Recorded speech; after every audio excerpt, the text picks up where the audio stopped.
Nebraska, 1902. A cattle baron with 2 dead marriages and no heir stands in a dim warehouse where desperate women are sold like livestock. When bidding stalls at $20 for a woman doctors declared barren, Silas Redmond shocks the room with a single word: one.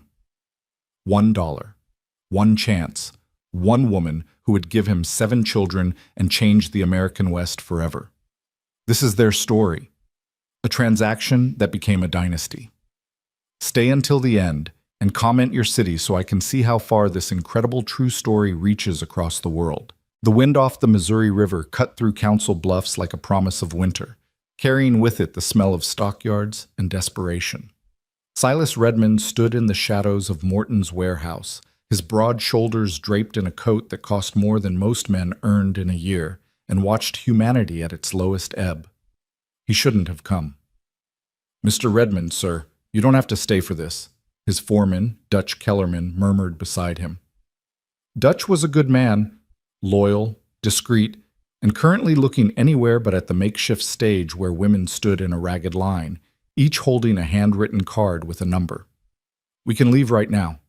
No one would think less of you." Silas said nothing. His pale gray eyes that men said could freeze a river in July, remained fixed on the proceedings. At 42, Silas Redmond was a man carved from Nebraska granite and cattle fortune. He owned 18,000 acres of prime grazing land, employed 63 men, and controlled livestock operations across 3 counties. Banks courted his deposits, politicians sought his endorsement, railroad magnates invited him to their private cars, and he was utterly, devastatingly alone. "Gentlemen!" The auctioneer, a greasy-haired man named Pritchard, clapped his hands together. "Let's continue, shall we? These fine women are seeking respectable marriages, and you fine gentlemen are seeking, well, companionship of the domestic variety. Everyone benefits from these arrangements. Everyone wins." Silas's jaw tightened. The euphemisms were almost more offensive than the naked truth. This was a meat market for human beings. Women with nowhere else to turn, men too desperate or damaged to find wives through conventional means. The matrimonial agency advertised discreetly in newspapers across the Midwest, promising practical unions for practical people. The women on that stage wore desperation like ill-fitting clothes. Some were too young, barely past girlhood. Others were weathered by hard years, their eyes hollow with hunger or grief. A widow clutching a baby, a girl with a healing black eye. Each held their numbered card with trembling or defiant hands, depending on what life had left them. "Number 7, Pritchard announced. "Miss Sarah Clemens, age 19, excellent cook, experience with children." "She pregnant?" someone called from the crowd. "I am not," the girl burst out, her face flaming red. "Then why ain't you married proper?" another voice jeered.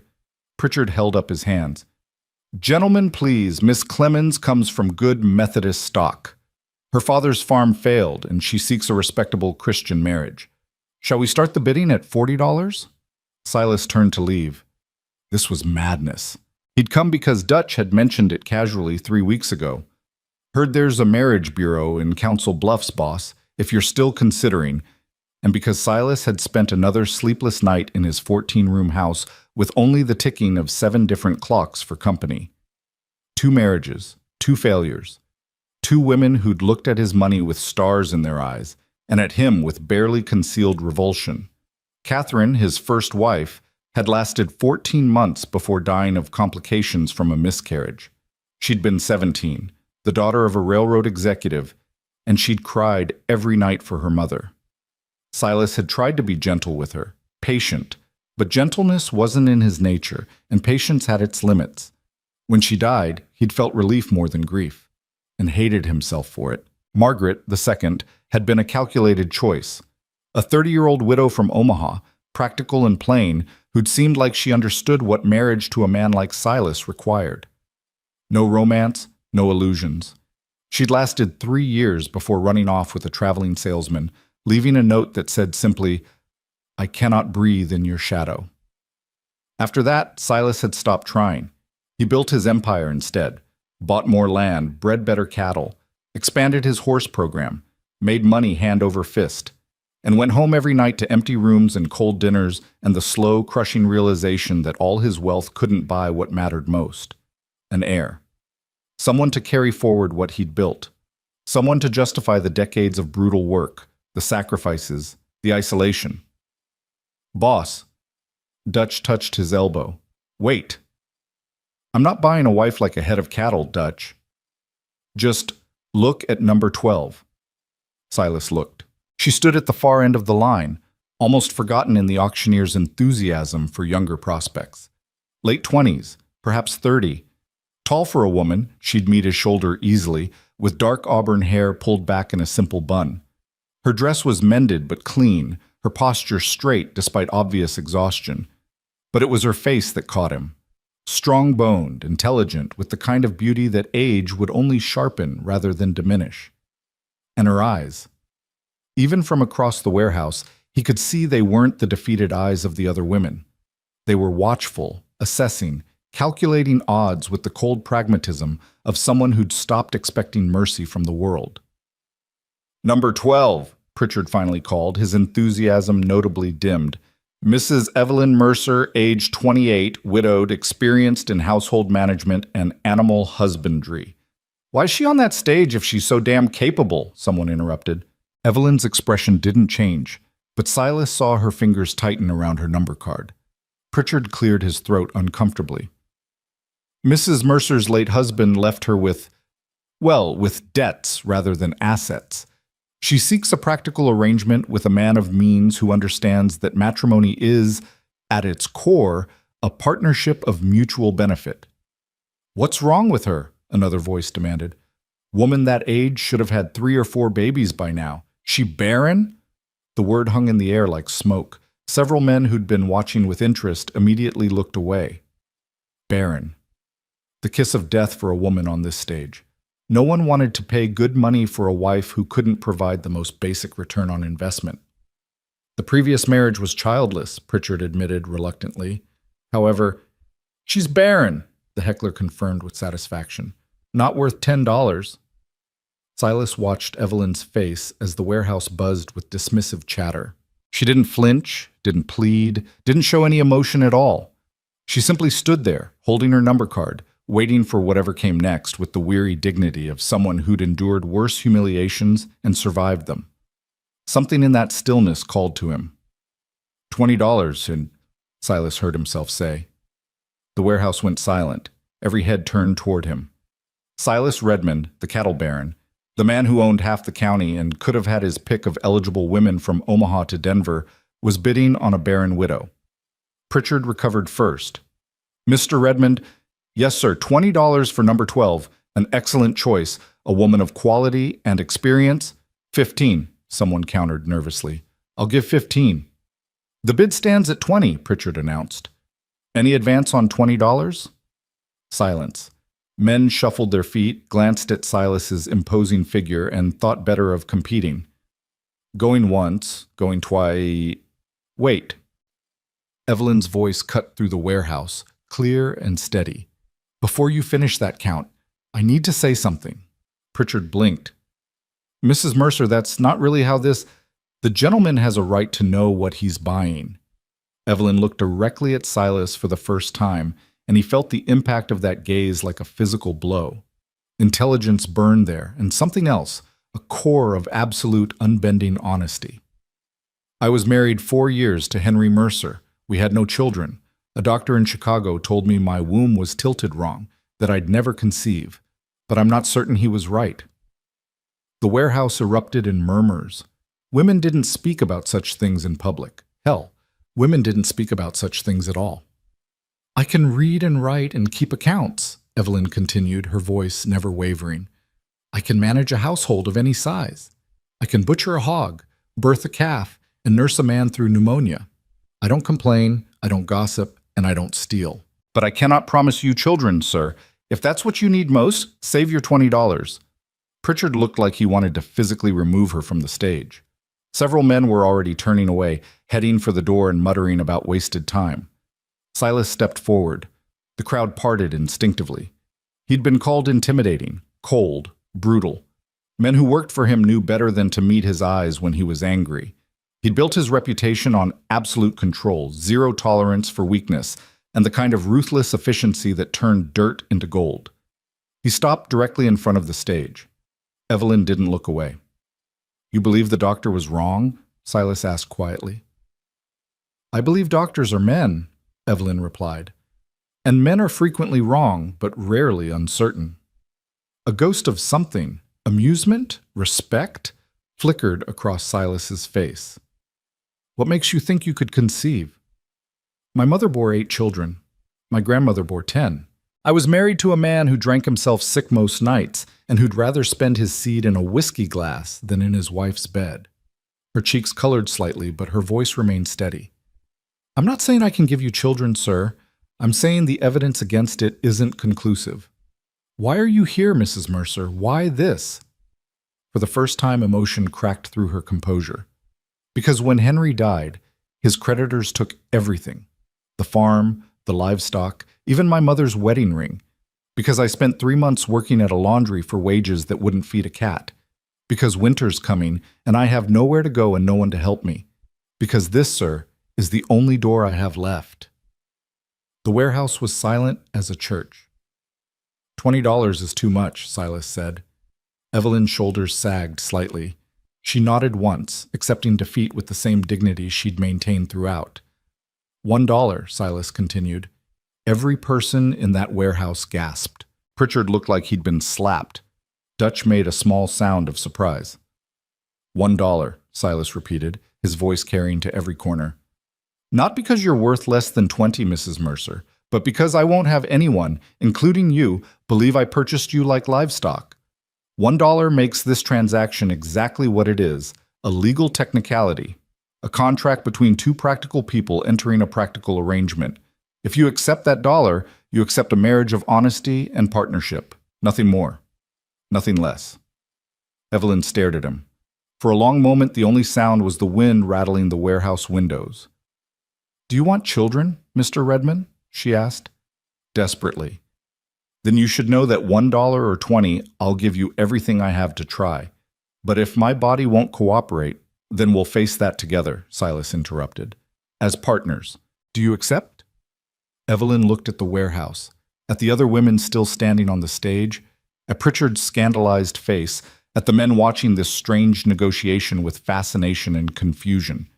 She looked at her number card, number 12, as if she were cattle herself, and then at Silas's extended hand. "I accept your dollar, Mr. Redmond," she said clearly, "and I'll make sure you never regret spending it." They shook hands like businessmen, and a ripple of stunned laughter ran through the crowd. Pritchard stammered something about paperwork and fees and customary procedures, but Silas cut him off with a single look. "We'll handle the legal requirements tomorrow," Silas said. "Tonight, Mrs. Mercer is tired, and I have a home to return to." He looked up at Evelyn. "Do you have belongings?" "A carpet bag, that's all." "That's all you need." 20 minutes later, Evelyn sat in the back of Silas's carriage, her carpet bag at her feet, watching Council Bluffs disappear into the darkness. Dutch drove, leaving Silas and Evelyn alone in the passenger compartment with a lantern swaying between them. For a long time, neither spoke.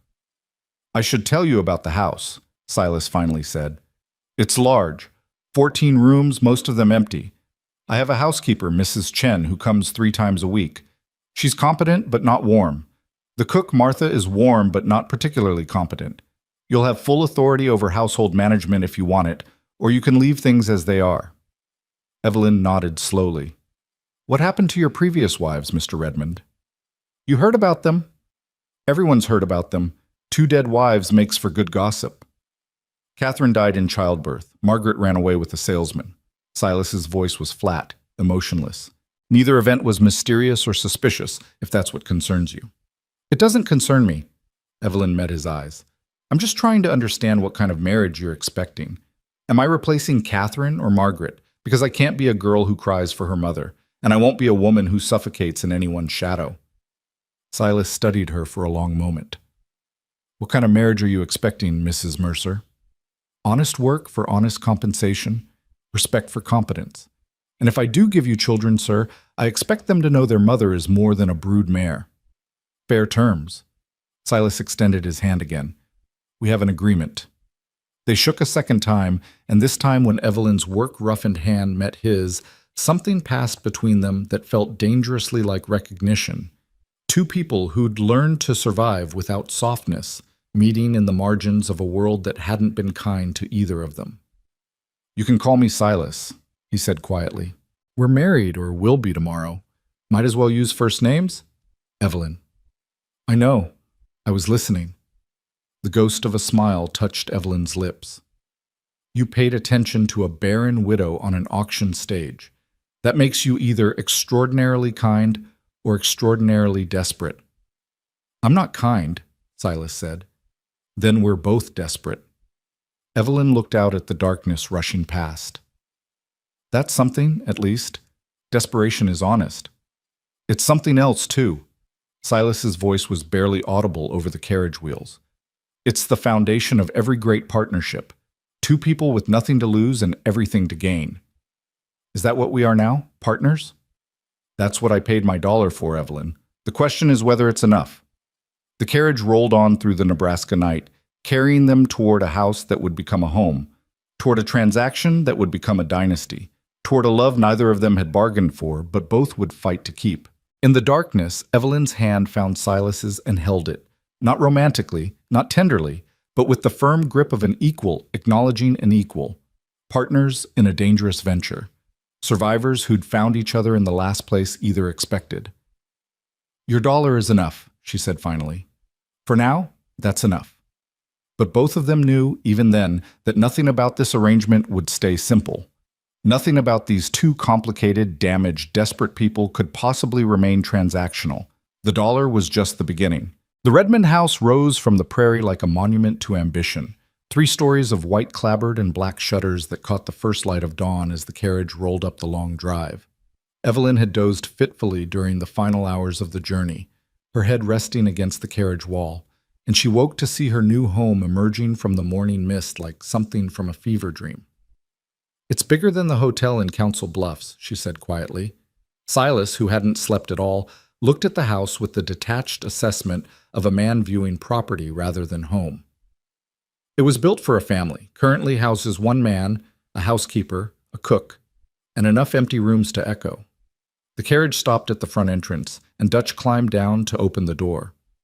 Evelyn stepped out onto gravel that crunched beneath her worn boots, feeling suddenly acutely aware of how she must look. Travel-stained, exhausted, carrying everything she owned in a single carpet bag. The front door opened, and a small Chinese woman in her 50s emerged, her face carefully neutral. Mrs. Chen, Silas said, his tone formal. This is Mrs. Mercer. We'll be married this afternoon at the courthouse. Please prepare the blue room for her use. Mrs. Chen's eyes flickered to Evelyn, taking in every detail with the swift efficiency of long practice. Yes, Mr. Redmond, will Mrs. Mercer require breakfast? I would appreciate that, Evelyn said before Silas could answer. Thank you. Something shifted in Mrs. Chen's expression, approval perhaps, or at least acknowledgement. She nodded once and disappeared back into the house. Silas gestured for Evelyn to follow, and she stepped across the threshold into her new life.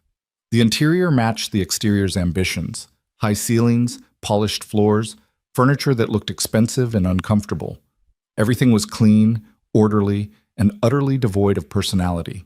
It was a house that had never been a home, rooms that had never heard children's laughter, or a woman singing, or any of the small sounds that made a space feel lived in rather than merely occupied.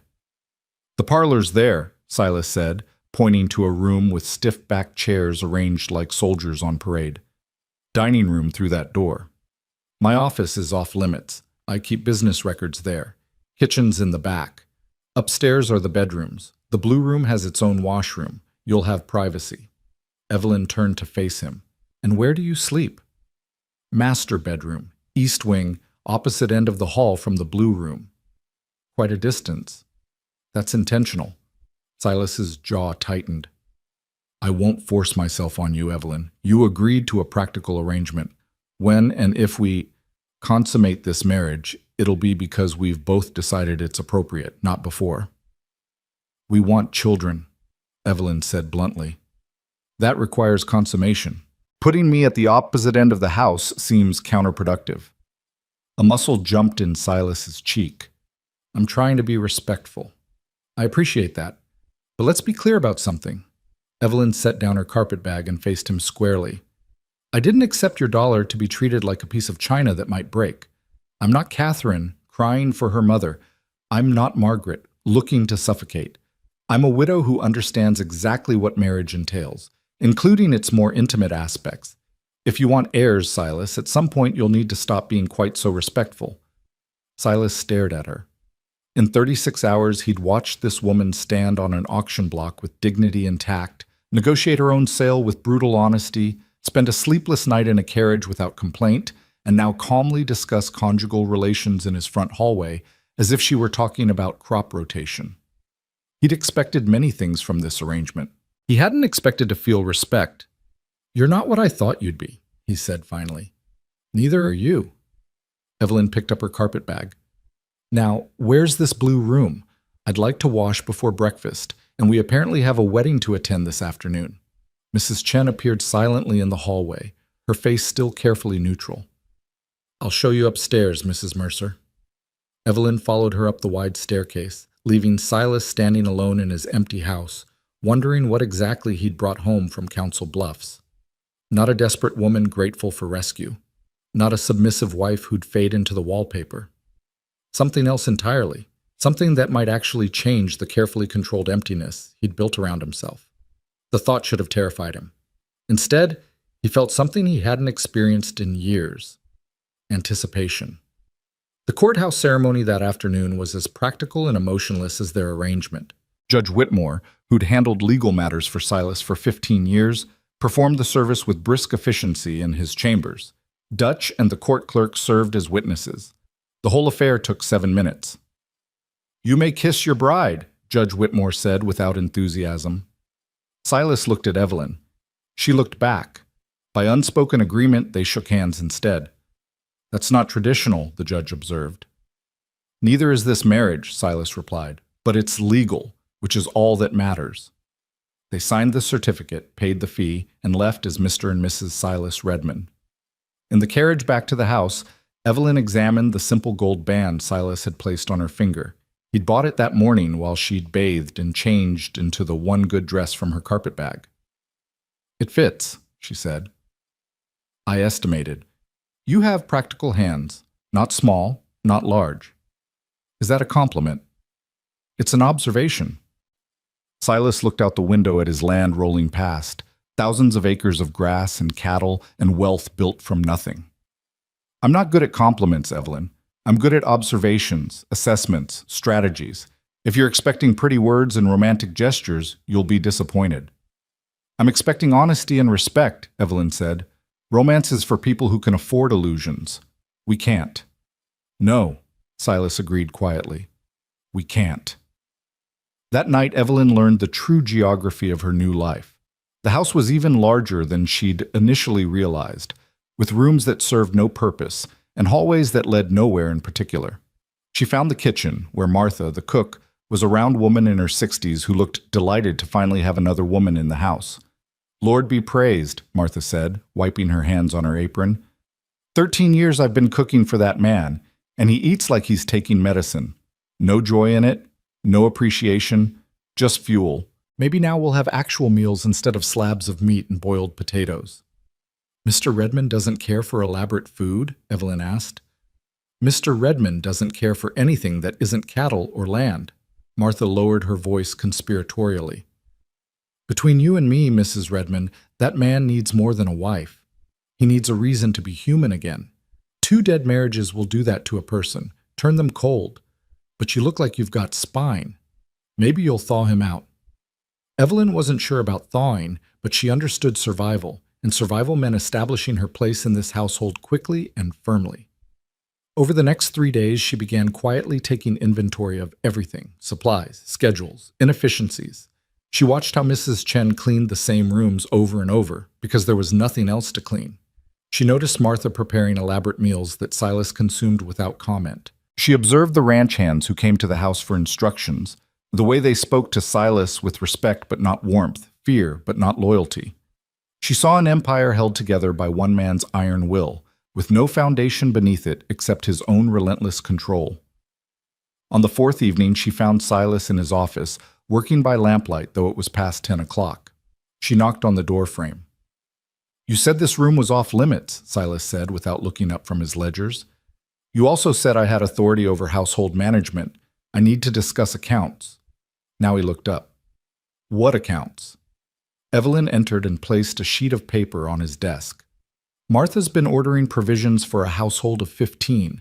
We're feeding 3 people and occasional ranch hands.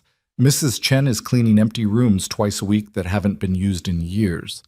You're paying for services you don't need and wasting resources on maintenance that serves no purpose. I've calculated that we can reduce household expenses by 30% with no loss of quality or comfort." Silas studied the paper, his expression unreadable. "You've been here 4 days. Long enough to see waste, unless you enjoy spending money unnecessarily." "I don't enjoy anything unnecessarily."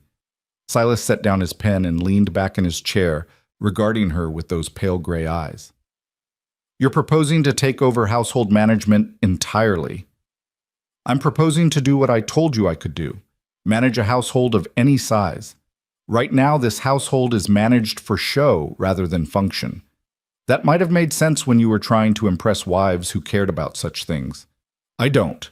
I care about efficiency." A ghost of that almost smile touched Silas's face. "You're criticizing how I run my house." "I'm observing inefficiencies. Would you prefer I pretend not to notice them?" "No?" Silas pulled the paper closer, studying her neat columns of figures. "No, I wouldn't." "All right, Mrs. Redmond, the household is yours. Make whatever changes you see fit, but I'll expect those savings you promised. You'll get them." Evelyn turned to leave, then paused. "One more thing." "Yes?" "You can't build a legacy working 16-hour days and sleeping 4 hours a night. Whatever you're trying to prove to yourself, it's not sustainable. You need rest, proper meals, and occasional human interaction that doesn't involve cattle prices." Silas's expression hardened. "I'll manage my own schedule. And I'll manage the household, which includes ensuring its occupants remain healthy enough to occupy it. That's my job now, Silas. You hired me to do it. Let me." They stared at each other across the desk, neither willing to back down. Finally, Silas nodded once, curtly. "You're remarkably bold for a woman who arrived here with nothing but a carpet bag." "I didn't arrive with nothing," Evelyn replied. "I arrived with skills, intelligence, and an agreement that we'd be partners. Partners tell each other uncomfortable truths. Get used to it." She left him sitting there, and Silas found himself staring at the closed door with an emotion he couldn't quite identify. Irritation? Respect? Something else that felt dangerously close to admiration? The next morning he came down to breakfast and found the dining room transformed. Fresh flowers on the table, wild prairie roses that must have taken effort to find and arrange, curtains open to let in morning sun, and a meal that actually looked appetizing rather than merely nutritious. Eggs cooked with cream and herbs, fresh bread that was still warm, coffee that didn't taste like it had been boiled for hours. Evelyn sat across from him, calmly eating, as if this weren't a revolution. "Martha's pleased to finally cook properly," she said. "Mrs. Chen has been reassigned to projects that actually need doing, and I've given them both a half-day off each week. You were working them 7 days without respite. That's not efficiency, Silas. That's cruelty." Silas set down his fork. "You've been here less than a week and you're restructuring my entire household." "Yes." "Is there a problem?" "No." He picked up his fork again, tasting the eggs. They were good. Better than good. When was the last time he'd actually enjoyed a meal? "No problem. Carry on, Mrs. Redmond." But that evening, when Evelyn retired to her room, she found a small package on her bed. Inside was a book, a new edition of agricultural science journals from the university. No note, no explanation, just an acknowledgement that she could read, that she was interested in such things, that someone had noticed. She sat on the edge of the bed, holding the book, and felt something crack in the careful walls she'd built around her heart. By the end of the second week, a rhythm had established itself. Silas rose at dawn and worked until evening, coming in for meals that Evelyn ensured were served at regular times.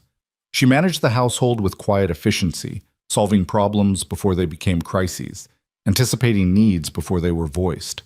The house slowly began to feel less like a museum and more like a place where people actually lived. But at night, they remained at opposite ends of the long hallway. The practical need that had brought them together, children, heirs, hung unspoken between them like fog. It was Evelyn who finally addressed it. She found Silas in the library one evening, reading reports by lamplight. She entered without knocking, closed the door behind her, and said simply, "We need to discuss the situation." Silas looked up warily. "What situation?" "The situation where we're married, supposedly trying for children, but haven't so much as touched each other beyond that handshake in Council Bluffs." Evelyn sat down in the chair across from him. "I understand you're trying to be respectful. I appreciate it. But at some point, respect becomes avoidance, and avoidance won't give you the airs you need." Silas's jaw tightened. "You want me to— what, exactly? Schedule conjugal relations like a business appointment?" "I want us to acknowledge that this aspect of our marriage can't be ignored indefinitely. We're adults. We understand biology. If I'm not barren, and we won't know unless we try, then trying requires certain actions." "Christ, Evelyn." Silas stood abruptly, walking to the window. "You talk about this like it's crop rotation. Would you prefer I blush and stammer and pretend to be shocked by the concept of marital intimacy?" Evelyn rose and joined him at the window. "I'm 28 years old. I was married for 4 years. I'm not ignorant, Silas, and I'm not fragile. What I am is practical." "Practical?" Silas laughed without humor. "Is that what we're calling it?" "What would you call it?" He turned to face her, and for the first time since they'd met, Evelyn saw genuine emotion in his eyes, frustration, desire, and underneath it all, something that looked like fear. "I would call it complicated," he said quietly. "Catherine was terrified of me. Every time I touched her, she flinched. Margaret tolerated it, but barely. She'd lie there like a corpse and count the minutes until I was finished. You talk about this like it's simple mathematics, but it's not. It's 2 people in a bed together, and I have no reason to believe I'll be any better at satisfying you than I was at satisfying them." The honesty of it struck Evelyn silent. She'd expected resistance, perhaps, or awkwardness, not this raw admission of inadequacy from a man who seemed unshakable in every other aspect of his life. "I wasn't happy in my marriage bed either," she said finally. "Henry was either drunk or angry or both. It was a duty I performed, nothing more. I don't expect poetry or passion from you, Silas. I expect the same thing I expect from every other aspect of our partnership: honest effort and mutual respect." "That's all?" "That's everything." Evelyn met his eyes steadily. "I don't need you to be a romantic hero. I need you to be a partner who's willing to try. We can figure out the rest as we go." Silas studied her face in the lamplight. She didn't look away, didn't blush, didn't give any indication that this conversation embarrassed or frightened her. Just practical, honest Evelyn, solving another problem with the same straightforward efficiency she applied to everything else. "All right," he said quietly. "When?" "That's up to you." "Tonight, then, if you're willing." Evelyn nodded once. "I'm willing." They stood there awkwardly for a moment, neither quite sure how to transition from negotiation to intimacy. Finally, Silas offered his hand, and Evelyn took it. Her palm was warm against his, roughened by work but steady. They walked together through the quiet house, up the stairs, past the empty rooms and silent hallways, to the master bedroom that Silas had occupied alone for so many years. He lit the lamp beside the bed with hands that weren't quite steady. Evelyn closed the door and began unfastening her dress with the practical efficiency she brought to every task. "Wait," Silas said. She paused, her hands on the buttons at her throat. "I want to do it," he said quietly. "If that's all right. I don't want this to feel like a transaction." "It is a transaction," Evelyn replied gently, "but that doesn't mean it can't be kind." She stood still as he approached, his large hands surprisingly gentle as they worked the buttons of her dress. He was careful, methodical, treating her clothing as if it were precious rather than the worn garments of a woman who'd arrived with nothing but a carpetbag. When her dress finally pooled at her feet and she stood in only her chemise and stockings, Silas's breath caught audibly. "What?" Evelyn asked. "You're beautiful," he said simply. "I should have said that before. You're beautiful, and I'm glad you're here." It wasn't poetry, but it was honest, and honesty was what they'd promised each other. Evelyn reached up and touched his face, feeling the roughness of his day-old beard, the tension in his jaw. "I'm glad too," she said. "Now show me that all this brooding intensity translates to something more useful than scaring ranch hands." He laughed, actually laughed, and the sound transformed his face into something younger, lighter. Then he kissed her, and Evelyn discovered that there was considerable difference between her first husband's sloppy, drunken attempts at affection and this careful, thorough attention from a man who did nothing by half measures. What happened next was awkward in places. They barely knew each other, after all, but also surprisingly tender. Silas proved to be a careful lover, attentive to her responses in a way that suggested he'd been telling the truth about his previous marriages. He hadn't known how to please them, but he was willing to learn, willing to wait, willing to try. And Evelyn, who'd spent 4 years enduring rather than enjoying her marital duties, discovered that partnership in bed worked the same way as partnership everywhere else, with honest communication, mutual respect, and the willingness to see each other as equals rather than opponents. Afterward, they lay in the darkness, not quite touching but no longer separated by the length of a hallway. "That wasn't terrible," Evelyn said, and felt Silas's chest shake with silent laughter. High praise. "I'm being honest. It wasn't terrible. Parts of it were actually quite good." "Which parts?" His voice held genuine curiosity rather than masculine pride. "The parts where you paid attention." Evelyn turned on her side to face him. "The parts where you acted like my pleasure mattered as much as yours." "It does matter." Silas reached out tentatively and tucked a strand of hair behind her ear. "If we're going to do this, truly do this, it should matter to both of us." "Then we're in agreement." "We seem to be in agreement about a lot of things." His fingers traced the line of her jaw with surprising gentleness. "You're nothing like what I expected, Evelyn Redmond." "Neither are you, Silas Redmond." They fell asleep like that, not quite embracing but no longer strangers, two practical people who'd entered a practical arrangement and discovered that practicality didn't preclude tenderness. The next morning, Evelyn woke in the master bedroom as dawn light filtered through the curtains. Silas was already up, dressed, sitting in the chair by the window, watching her with an expression she couldn't quite read. "How long have you been staring at me?" she asked. "Not staring, observing." "And what have you observed?" "That you snore slightly, that you steal blankets, that you look younger when you sleep." He stood and came to sit on the edge of the bed. "Also that I'd like you to move your things from the blue room to here, if you're agreeable." Evelyn sat up, holding the sheet against her chest. "We've been married 2 weeks, Silas." "Which is 2 weeks of unnecessary distance between partners." His hand found hers beneath the blankets. "I'm not asking for love, Evelyn. I'm asking for proximity. I'm asking to wake up next to the person I'm building this life with. Is that too much?" "No," Evelyn said quietly. "No, that's not too much." So her things were moved, the single carpet bag that had held her entire life, now unpacked into drawers and closets next to Silas's expensive but austere clothing. The blue room stood empty once again, but this time the emptiness felt different. A door closing rather than opportunity wasted. As autumn deepened into winter, the household settled into new patterns. Evelyn ran the house with quiet authority, implementing changes that increased efficiency without sacrificing comfort. The ranch hands began coming to her with small questions rather than always bothering Silas. Martha's meals became events worth lingering over. Mrs. Chen began smiling occasionally, a rare sight that Silas attributed entirely to Evelyn's practical kindness.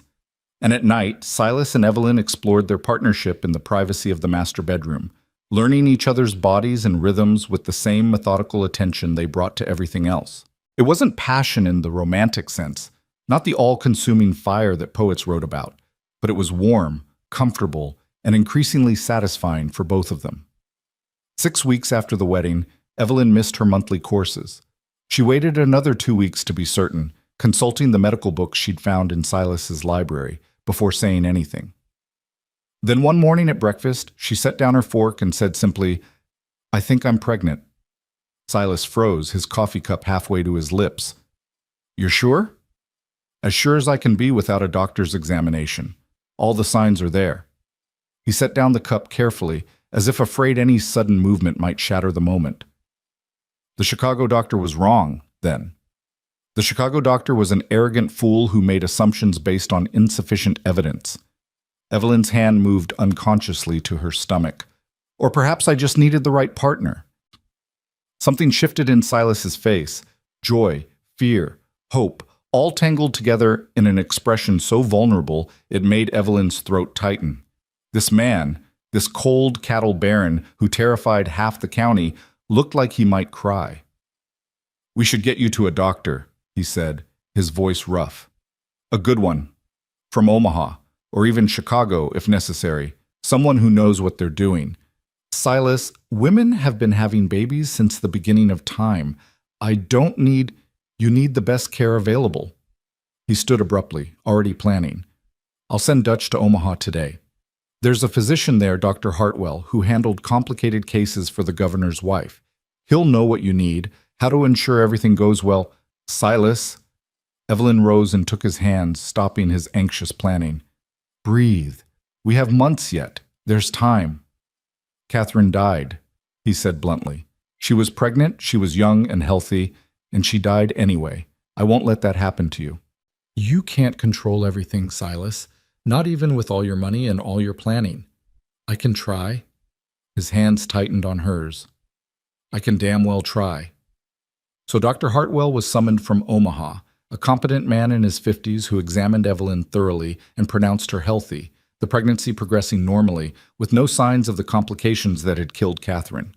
He gave instructions for diet and rest, prescribed various tonics and supplements, and promised to return for monthly examinations. "Your wife is strong," he told Silas privately. "Good bones, good constitution. Barring unforeseen complications, she should do fine. But I'll be frank, Mr. Redmond, childbirth always carries risks. No amount of money or medical attention can eliminate them entirely." "Then we'll minimize them as much as possible," Silas replied. "Whatever she needs, doctor. Whatever it costs." But what Evelyn needed wasn't expensive medical care or elaborate precautions. She needed to work, to be useful, to maintain the sense of purpose that had sustained her through every hardship. The pregnancy barely slowed her down. She continued managing the household, though Silas tried repeatedly to convince her to rest more. "You're carrying my child," he argued. "You should be in bed with your feet elevated, not inventorying the pantry.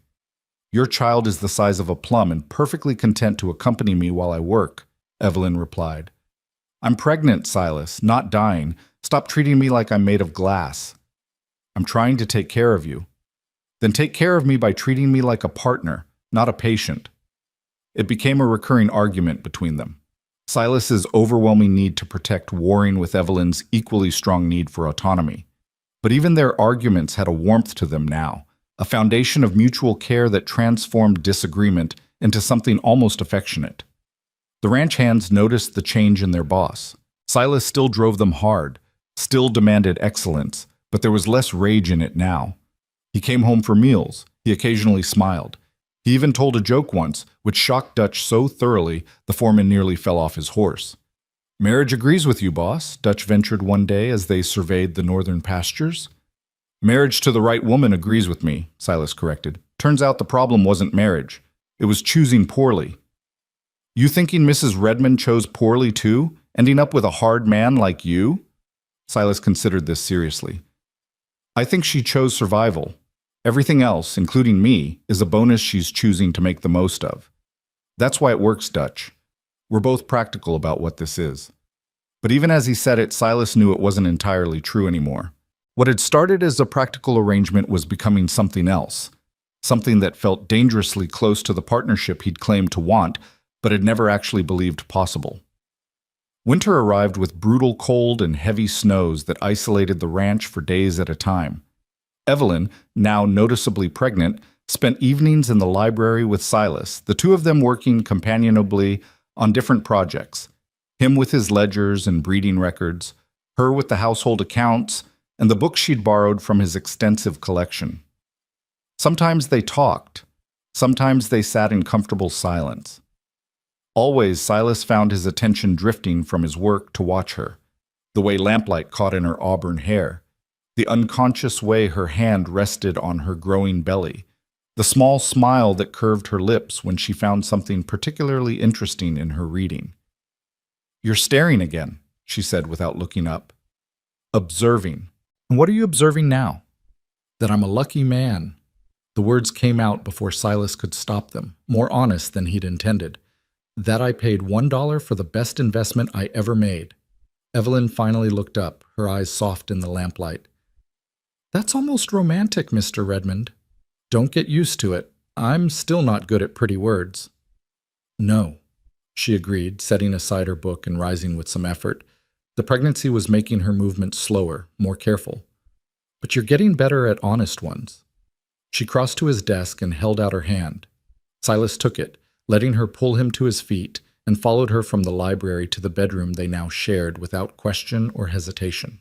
And there, in the privacy of their partnership, they continued the slow, complicated process of turning a transaction into something that looked remarkably like love, even if neither of them was quite ready to call it that.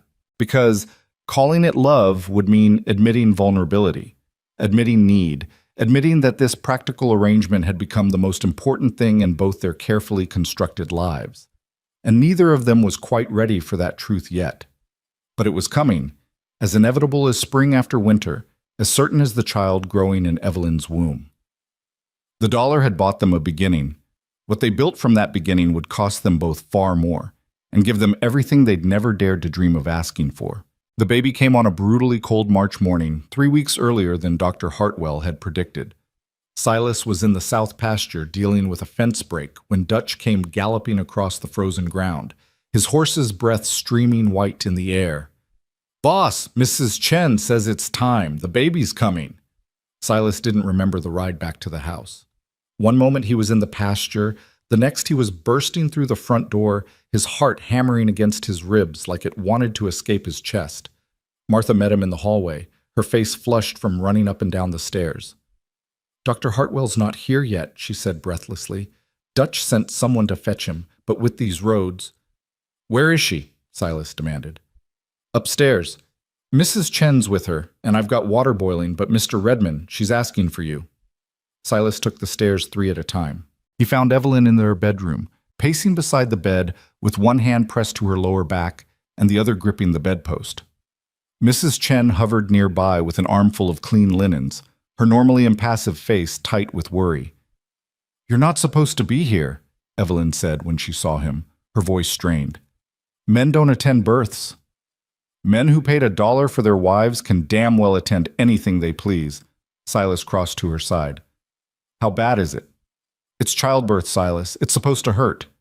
Another contraction hit, and Evelyn's fingers tightened on the bedpost until her knuckles went white. She breathed through it with gritted teeth, and Silas felt absolutely, utterly helpless. He could negotiate million-dollar cattle deals without breaking a sweat. He could stare down rustlers and rival ranchers and railroad barons. But watching Evelyn in pain unmanned him completely. "Dr. Hartwell will be here soon," he said, knowing it was useless comfort. "The baby doesn't care about Dr. Hartwell's schedule." Evelyn's laugh was half-gasp. "Mrs. Chen, how many births have you attended?" 7, the housekeeper replied. "In China before I came here." "Then you know what to do better than any of us. Tell me what you need." Mrs. Chen's expression shifted from worry to determination. She began issuing rapid instructions to Martha, who hurried to comply.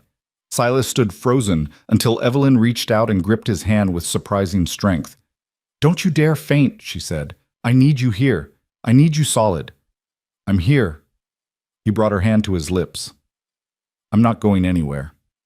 The next 4 hours were the longest of Silas's life. Dr. Hartwell arrived after 2, took one look at the situation, and declared that Mrs. Chen had everything well in hand. The birth was progressing normally, though slowly. All they could do was wait and let nature take its course. Silas hated waiting.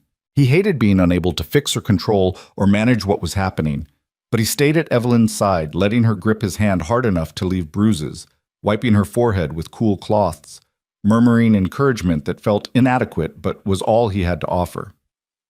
"This is your fault," Evelyn gasped at one point, and Silas couldn't tell if she was serious or attempting humor through the pain. "I know. I'm sorry." "Don't be sorry. Just promise me." She broke off as another contraction seized her. "Promise me if something happens, you'll take care of the baby." "Nothing's going to happen," Silas said fiercely. "You're strong, Evelyn. Stronger than anyone I've ever known. You're going to come through this, and we're going to raise this child together. Promise me anyway." "I promise. But you're going to be fine. You have to be fine." His voice cracked. "I can't do this without you." Evelyn's eyes met his, and something passed between them that didn't need words. Then Mrs. Chen was there, telling Evelyn it was time to push, and everything else fell away. The baby boy arrived just as the sun was setting, filling the room with golden light and lusty cries.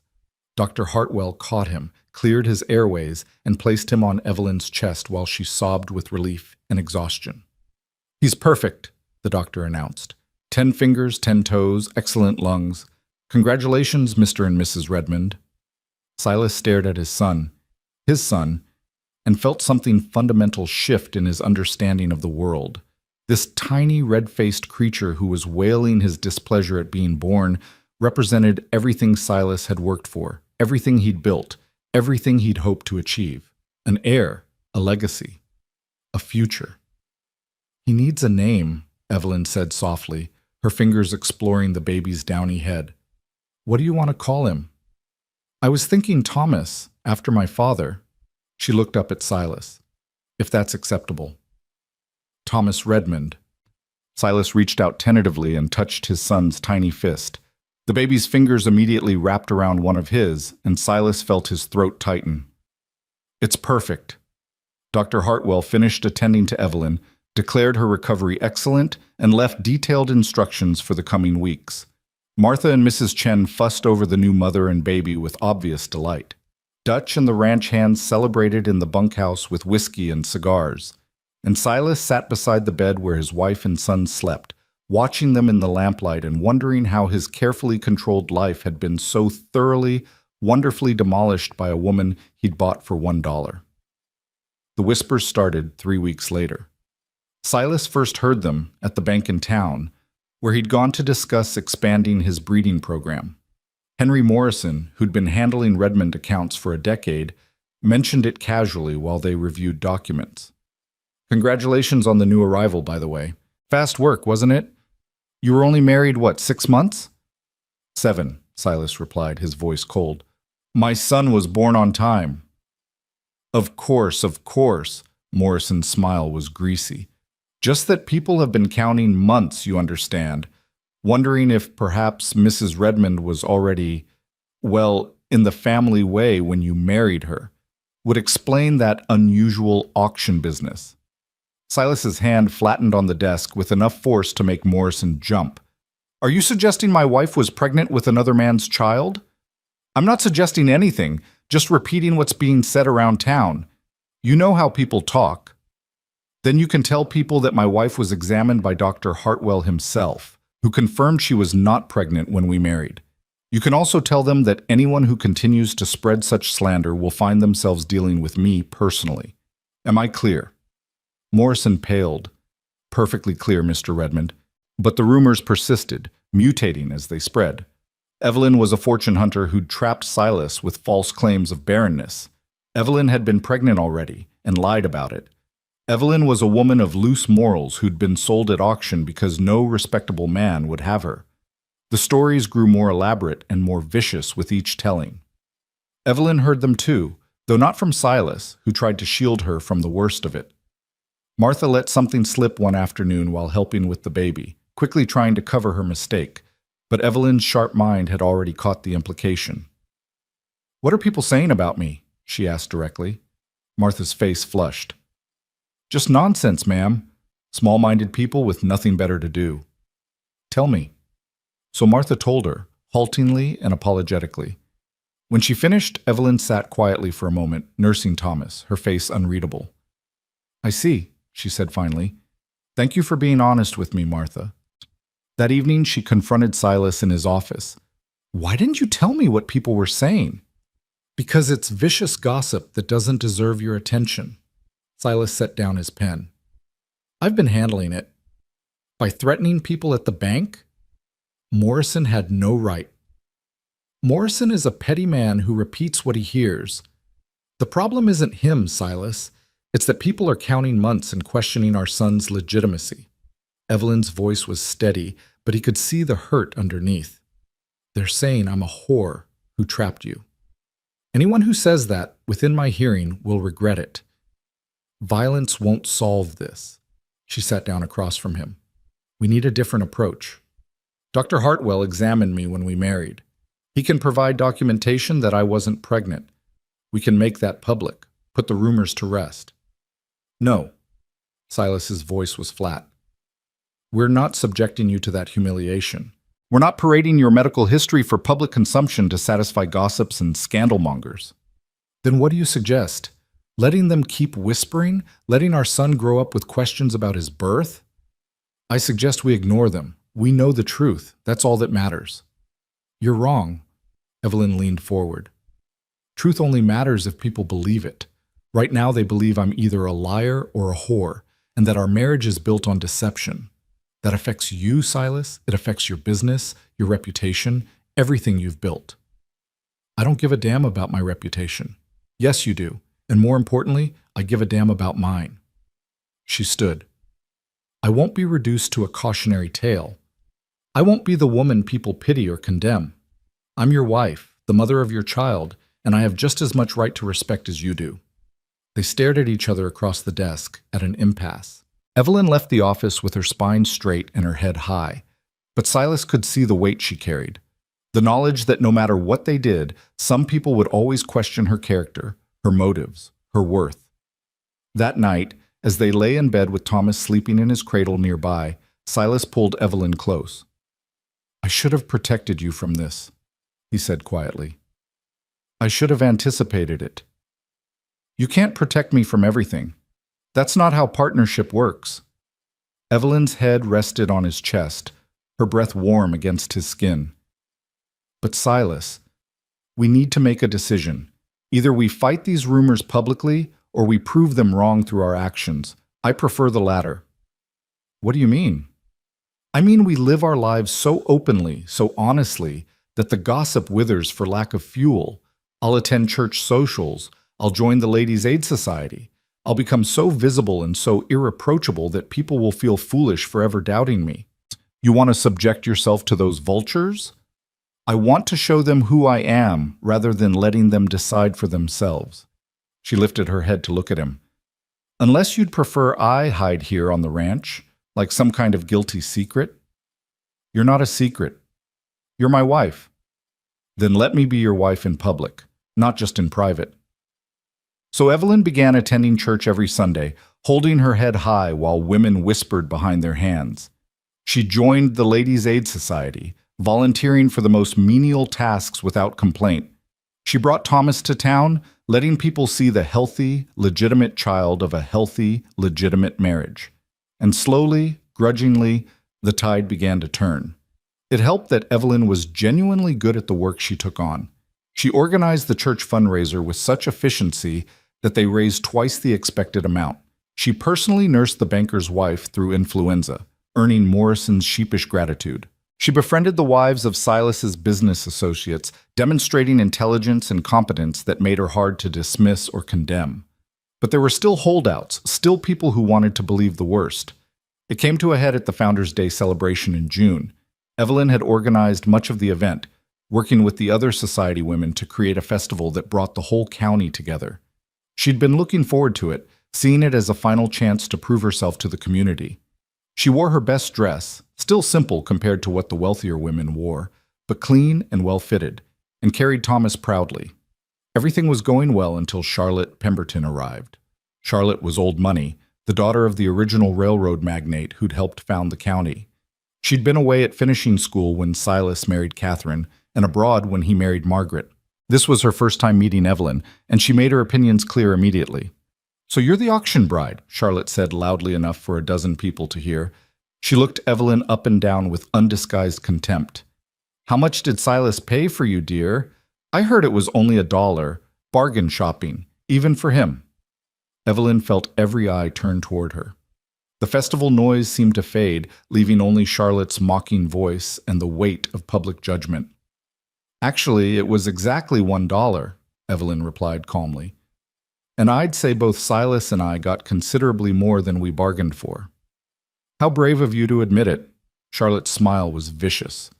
Most women would be ashamed to confess they were purchased like cattle. But then, you were desperate, weren't they? No family, no prospects, damaged goods. That's enough. The voice came from behind Evelyn, and she turned to see Susan Whitmore, the judge's wife. Susan was in her 60s, respected throughout the county, and currently looking at Charlotte with the kind of disapproval that could wither crops. "Charlotte Pemberton, you should be ashamed of yourself. Mrs. Redmond has worked tirelessly on this festival while you were off spending your father's money in Europe. She's earned respect, not your juvenile cruelty." "I'm simply speaking the truth," Charlotte began. "The truth is that Silas Redmond married a woman of intelligence and capability," Susan interrupted.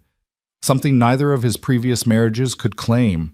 The truth is that Mrs. Redmond has contributed more to this community in 6 months than you have in your entire privileged life. And the truth, Charlotte, is that your jealousy is showing, and it's quite unbecoming." Other women began murmuring agreement. Margaret Chen, who'd become friendly with Evelyn through the Ladies' Aid Society, stepped forward to stand beside her. Then Mary Sullivan, then Elizabeth Morrison, even the banker's wife, who owed Evelyn her life. Charlotte found herself suddenly surrounded by women who'd decided that Evelyn Redmond deserved their loyalty more than old prejudices deserved their maintenance.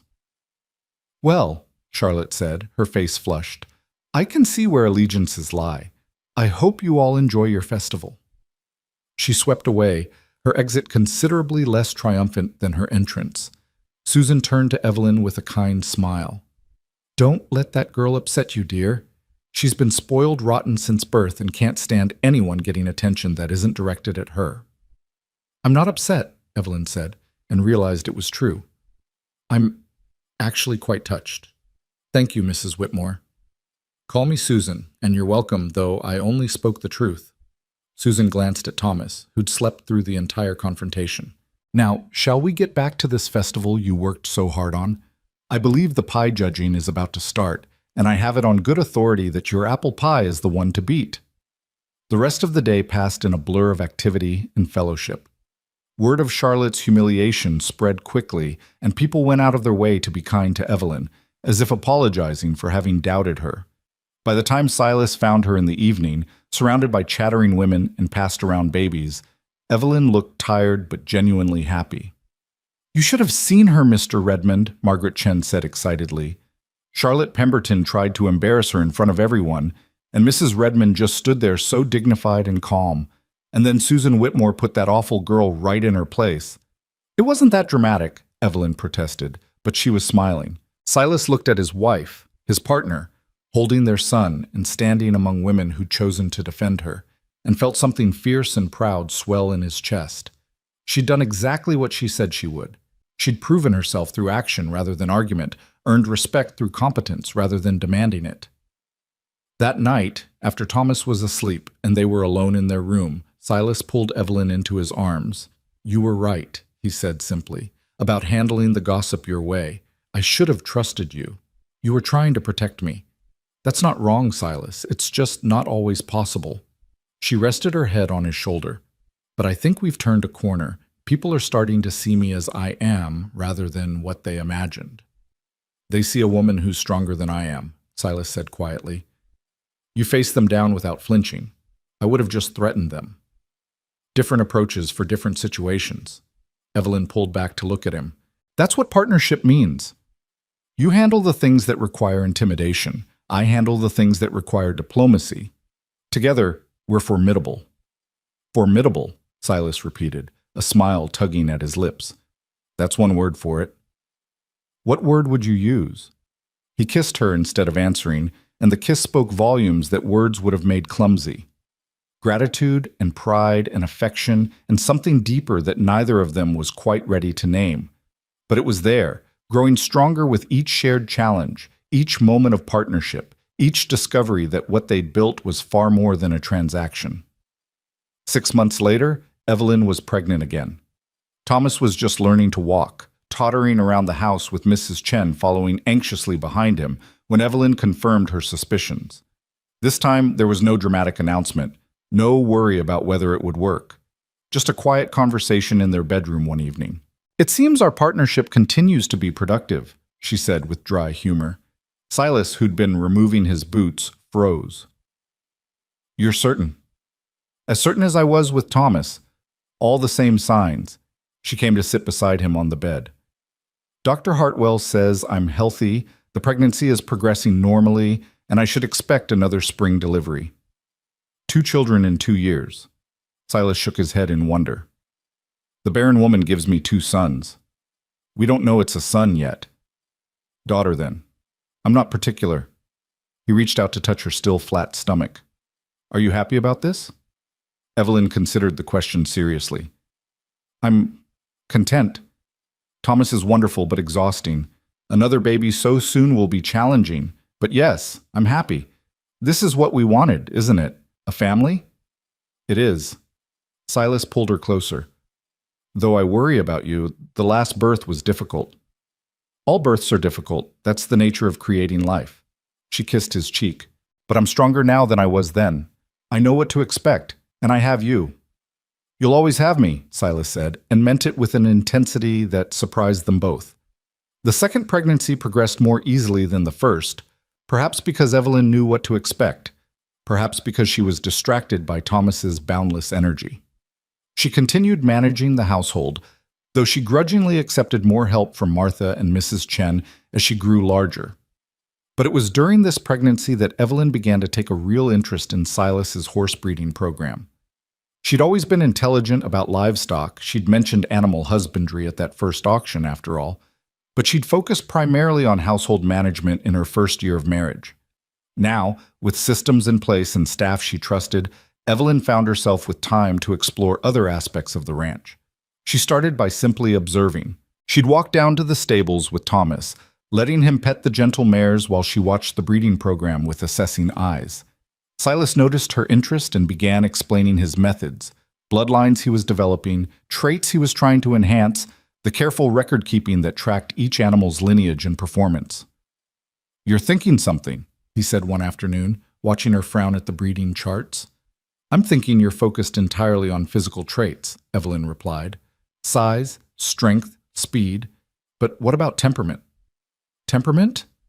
A horse can be magnificent physically, but worthless if it's too skittish or aggressive to train properly. You're breeding for power, but power needs to be manageable." She pointed to one of the charts. "The stallion you're planning to use, he's thrown 3 foals that were so high-strung they had to be sold at a loss. Yet you keep using him because his conformation is perfect." Silas looked at the chart with new eyes. "I never thought about it that way." "Because you're approaching this like a man who wants impressive livestock. I'm approaching it like a woman who needs animals that can actually be used." Evelyn's hand moved to her swelling belly. "If you want to build a breeding program that's truly valuable, you need horses that combine physical excellence with trainability, otherwise you're just producing beautiful problems." It was like a door opening in Silas's mind. Evelyn was right. He'd been so focused on creating impressive specimens that he'd overlooked the practical requirements of the people who'd actually buy and use those horses. Over the next weeks, he found himself increasingly consulting her on breeding decisions, valuing her instinct for balance and practicality that complemented his drive for excellence. "You have a gift for this," he told her one evening as they reviewed breeding records together. "I have a gift for seeing what's actually needed rather than what's impressive," Evelyn corrected. "It's the same skill I use managing the household. Efficiency and results matter more than show." "Then I want you managing the breeding program with me. Not just advising, actually running it alongside me." Evelyn looked up from the records, surprised. "Silas, women don't run cattle operations, I know. But this is horse breeding, not cattle. It's considered more genteel. And more importantly, you're better at it than I am in some ways. Why would I ignore that advantage because of arbitrary rules about what women can and can't do? Your business associates won't like it. My business associates can adjust their expectations or take their business elsewhere. Silas's voice was firm. You're my partner, Evelyn, in everything. That includes the parts of this ranch that actually interest you. So Evelyn became involved in the breeding program, and it transformed under her practical influence. They began selecting for temperament alongside physical traits, creating horses that were not only beautiful, but reliably trainable. Word spread, and buyers began specifically requesting Redmond horses for their combination of quality and manageability. The operation was thriving when Evelyn went into labor with their second child in April of 1904. This birth was faster than the first, but more difficult. The baby was larger, the labor more intense, and there came a moment, a terrible, endless moment, when Dr. Hartwell's face went tight with worry and Silas felt his heart stop in his chest. "What's wrong?" he demanded. "The baby's turned wrong. Shoulder presentation." Dr. Hartwell was already rolling up his sleeves. "Mrs. Redmond, I need you to stop pushing for a moment. I need to turn the baby manually, and it's going to hurt." "Do it," Evelyn gasped. "Just do it."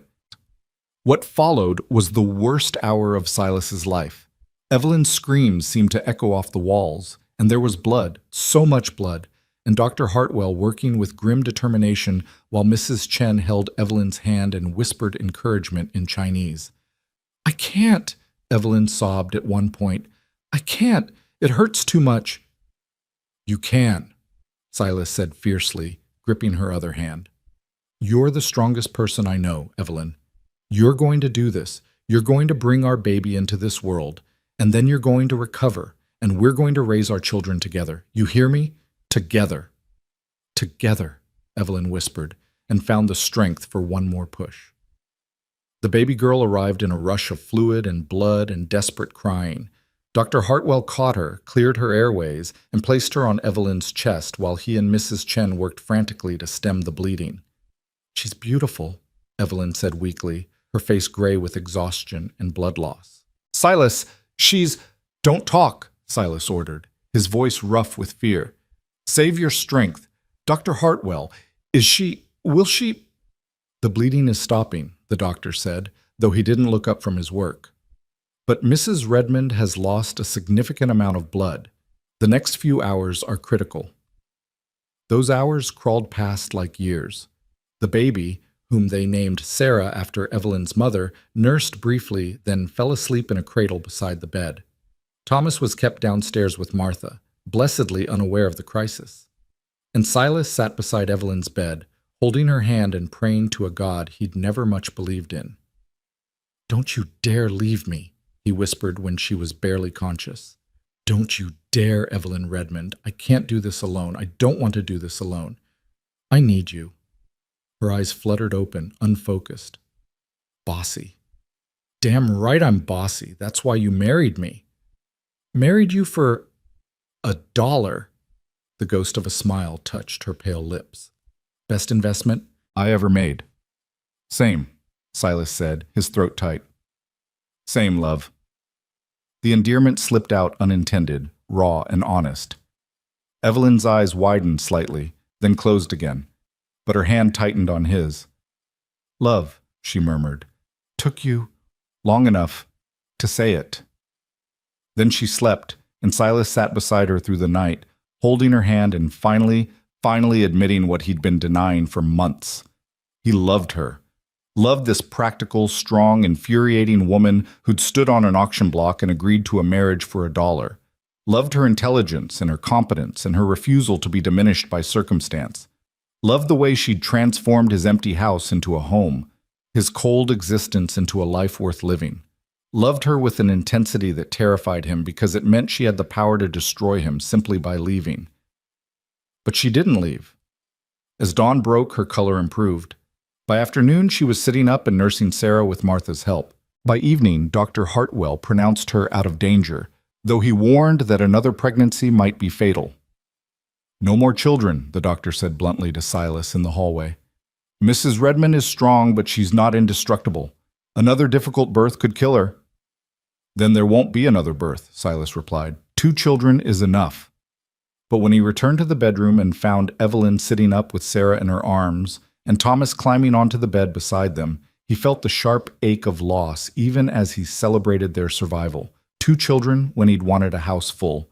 2 when he dreamed of a dynasty. Evelyn saw it in his face. You wanted more. I want you alive more than I want more children. Silas sat carefully on the edge of the bed. Dr. Hartwell says, I know what he says. I heard. She looked down at Sarah's tiny face. I'm sorry, Silas. For what? For nearly dying to give me a daughter? He tilted her chin up gently. You have nothing to apologize for, Evelyn. Nothing. We have 2 healthy children and each other. That's more than I ever expected to have. But your empire can be run by Thomas when he's grown, or Sarah, if she has the mind for it, or we can sell it off and live comfortably on the proceeds. Silas's voice was fierce. I don't care, Evelyn. None of it matters if you're not here to share it with me. Tears spilled down her cheeks. You love me. I love you, he confirmed, the words easier now that he'd admitted them. I've loved you for months, probably. I was just too stubborn to acknowledge it. Why now? Because I almost lost you. Because I realized that everything I've built, the land, the cattle, the horses, all of it, means nothing without you. He kissed her forehead gently. You're my partner in everything, Evelyn. But more than that, you're my love. The only one I've ever had. The only one I'll ever want. That's the most romantic thing you've ever said to me. Don't get used to it, Silas replied, but he was smiling through his own tears. I'm still not good at pretty words. No, Evelyn agreed, reaching up to touch his face. But you're getting better at honest ones. And I love you too, Silas Redmond. I think I have for a while. I was just too practical to say it. They sat together like that, their children between them, and acknowledged what their dollar transaction had become. Not just a partnership, not just a convenient arrangement, but something far more valuable and far more dangerous. Love. Messy and complicated and absolutely essential. The foundation for everything they would build together in the years to come. Recovery was slow and painful, a fact that frustrated Evelyn more than the physical discomfort itself. She'd always prided herself on strength and capability, and now she found herself weak as a kitten, dependent on others for basic tasks. Martha brought meals to the bedroom. Mrs. Chen handled the baby's washing and changing when Evelyn was too exhausted to manage. Even Thomas, barely 2 years old, seemed to understand something was wrong with Mama, climbing carefully onto the bed to pat her hand with his chubby fingers. Better? He'd ask hopefully, and Evelyn would force a smile and assure him that yes, Mama was getting better. But privately, to Silas, she admitted her fears. What if I can't do it anymore? She said one night, her voice barely above a whisper. Sarah was asleep in her cradle, and Thomas had been settled in the nursery down the hall. What if I can't manage the household, can't help with the horses, can't be the partner you need? Silas, who'd been reading breeding records by lamplight, set the papers aside immediately. You nearly died 3 weeks ago, Evelyn. The fact that you're conscious and talking is a miracle. The rest will come. But what if it doesn't? What if this is who I am now? Weak and useless? You're neither of those things. He moved to sit beside her on the bed, taking her hand carefully. You're healing. That takes time. And even if you never manage the household the same way again, even if you never step foot in the stables, you're still my wife, still the woman I love, still the mother of my children. Your worth isn't measured by your productivity, Evelyn. Isn't it? She laughed bitterly. That's how you chose me. That's what our arrangement was built on, my ability to be useful. That was before. Silas's voice was firm. Before I knew you, before I understood what we were building together. Yes, I initially valued your competence. Now I value you. There's a difference. Words are easy, Silas. Then let me prove it with actions. He stood and crossed to his desk, returning with a leather portfolio. I've been working on something while you've been recovering. I want you to look at it. Evelyn opened the portfolio and found herself staring at legal documents. It took her a moment to understand what she was reading, and when she did, her hands started shaking. This is a deed, she said slowly, to the eastern pasture land. In my name.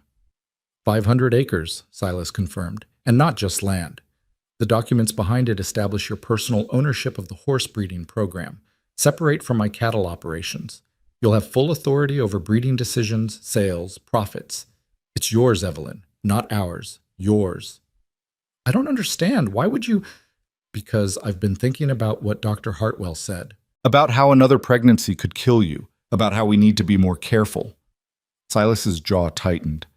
I've been thinking about Catherine, who died with nothing to her name except what I'd given her, about Margaret, who left with only the clothes on her back because legally everything belonged to me. I don't want that for you, Evelyn. If something happens to me, I want you to be secure, and if something happens to you, his voice cracked slightly. If something happens to you, I want you to know that you built something, that you weren't just my wife, but your own person with your own achievements. Evelyn stared at the documents, tears streaming down her face. In 1904, women had virtually no property rights. Everything she'd built, everything she'd contributed, legally belonged to Silas. This deed, these papers, represented something revolutionary. Acknowledgement of her as an equal partner, not just in word but in law. This is the most extraordinary gift anyone has ever given me, she whispered. It's not a gift. It's recognition of what you've earned. Silas sat beside her again. You transformed my breeding program, Evelyn. The reputation we're building, the quality of our stock, the prices we're commanding, that's your doing as much as mine. Maybe more. You deserved a profit from your own work. Society will think you're mad, giving land and business ownership to your wife. Society thought we were mad for getting married at all, Silas interrupted. I stopped caring about society's opinion when I paid $1 for the best thing that ever happened to me. Evelyn set the portfolio aside carefully and reached for him, pulling him into an embrace that was awkward given her weakness but desperately needed. I love you, she said fiercely. I love you so much it terrifies me. Good, Silas murmured against her hair. Because you terrify me too, in the best possible way. By summer, Evelyn had regained most of her strength, though she tired more easily than before and occasionally had to rest in the afternoons. But her mind was as sharp as ever, and she threw herself into developing the horse breeding program with renewed passion. The deed in her name wasn't just a symbol, it was a responsibility she took seriously. She began keeping meticulous records, tracking not just physical traits, but behavioral patterns across bloodlines. She corresponded with breeders in other states, exchanging information and expanding her knowledge. She visited other ranches to observe their methods, occasionally taking Thomas with her, teaching him to evaluate horses even at his young age. That one's too nervous, Thomas would announce solemnly, pointing at a skittish mare, and Evelyn would smile because he'd learned to recognize the same signs she looked for. The breeding program flourished under her management. Within a year, Redmond horses were commanding premium prices across 3 states, known for their exceptional combination of beauty and trainability. Buyers specifically requested to work with Mrs. Redmond, and Evelyn found herself negotiating deals that would have been impossible for most women. But success bred resentment, especially from men who didn't appreciate a woman operating so visibly in what they considered male territory. The crisis came in the spring of 1906, when 3 valuable horses disappeared from the Redmond stables overnight. The theft itself was serious enough, but what happened next nearly destroyed everything they'd built. Silas was in Omaha on business when it happened, leaving Evelyn to handle the situation. She immediately notified the sheriff, organized search parties, and offered a substantial reward for information leading to recovery of the animals. The horses were found 3 days later at a ranch 40 miles south, and the owner, a man named Jack Dalton who'd competed unsuccessfully with Redmond stock at various shows, claimed he'd purchased them legitimately. I have a bill of sale, Dalton insisted, producing a document with what appeared to be Silas's signature. Paid $500 for the 3 of them, fair and square. The sheriff examined the bill of sale dubiously. This looks like Mr. Redmond's signature, but it's forged, Evelyn said flatly. She'd brought the ranch's financial records with her. We have no record of this transaction, no corresponding payment, and more importantly, those horses aren't for sale. They're breeding stock. Maybe your husband made a private deal and didn't tell you about it, Dalton suggested with a smirk. Maybe he doesn't share all his business with his wife. My husband shares everything with me, Evelyn replied coldly. We're partners. And even if he had decided to sell breeding stock, which he wouldn't do without consulting me, he'd never accept such a ridiculously low price. Those 3 horses are worth at least $2,000 combined. That's quite a claim, Mrs. Redmond. Got proof of their value? Evelyn produced another set of documents, breeding records, lineage information, sales comparisons. She'd come prepared, and Dalton's smirk began to fade as she systematically demolished his story. But the sheriff looked uncertain, clearly uncomfortable with the situation. This is a serious accusation, he said carefully.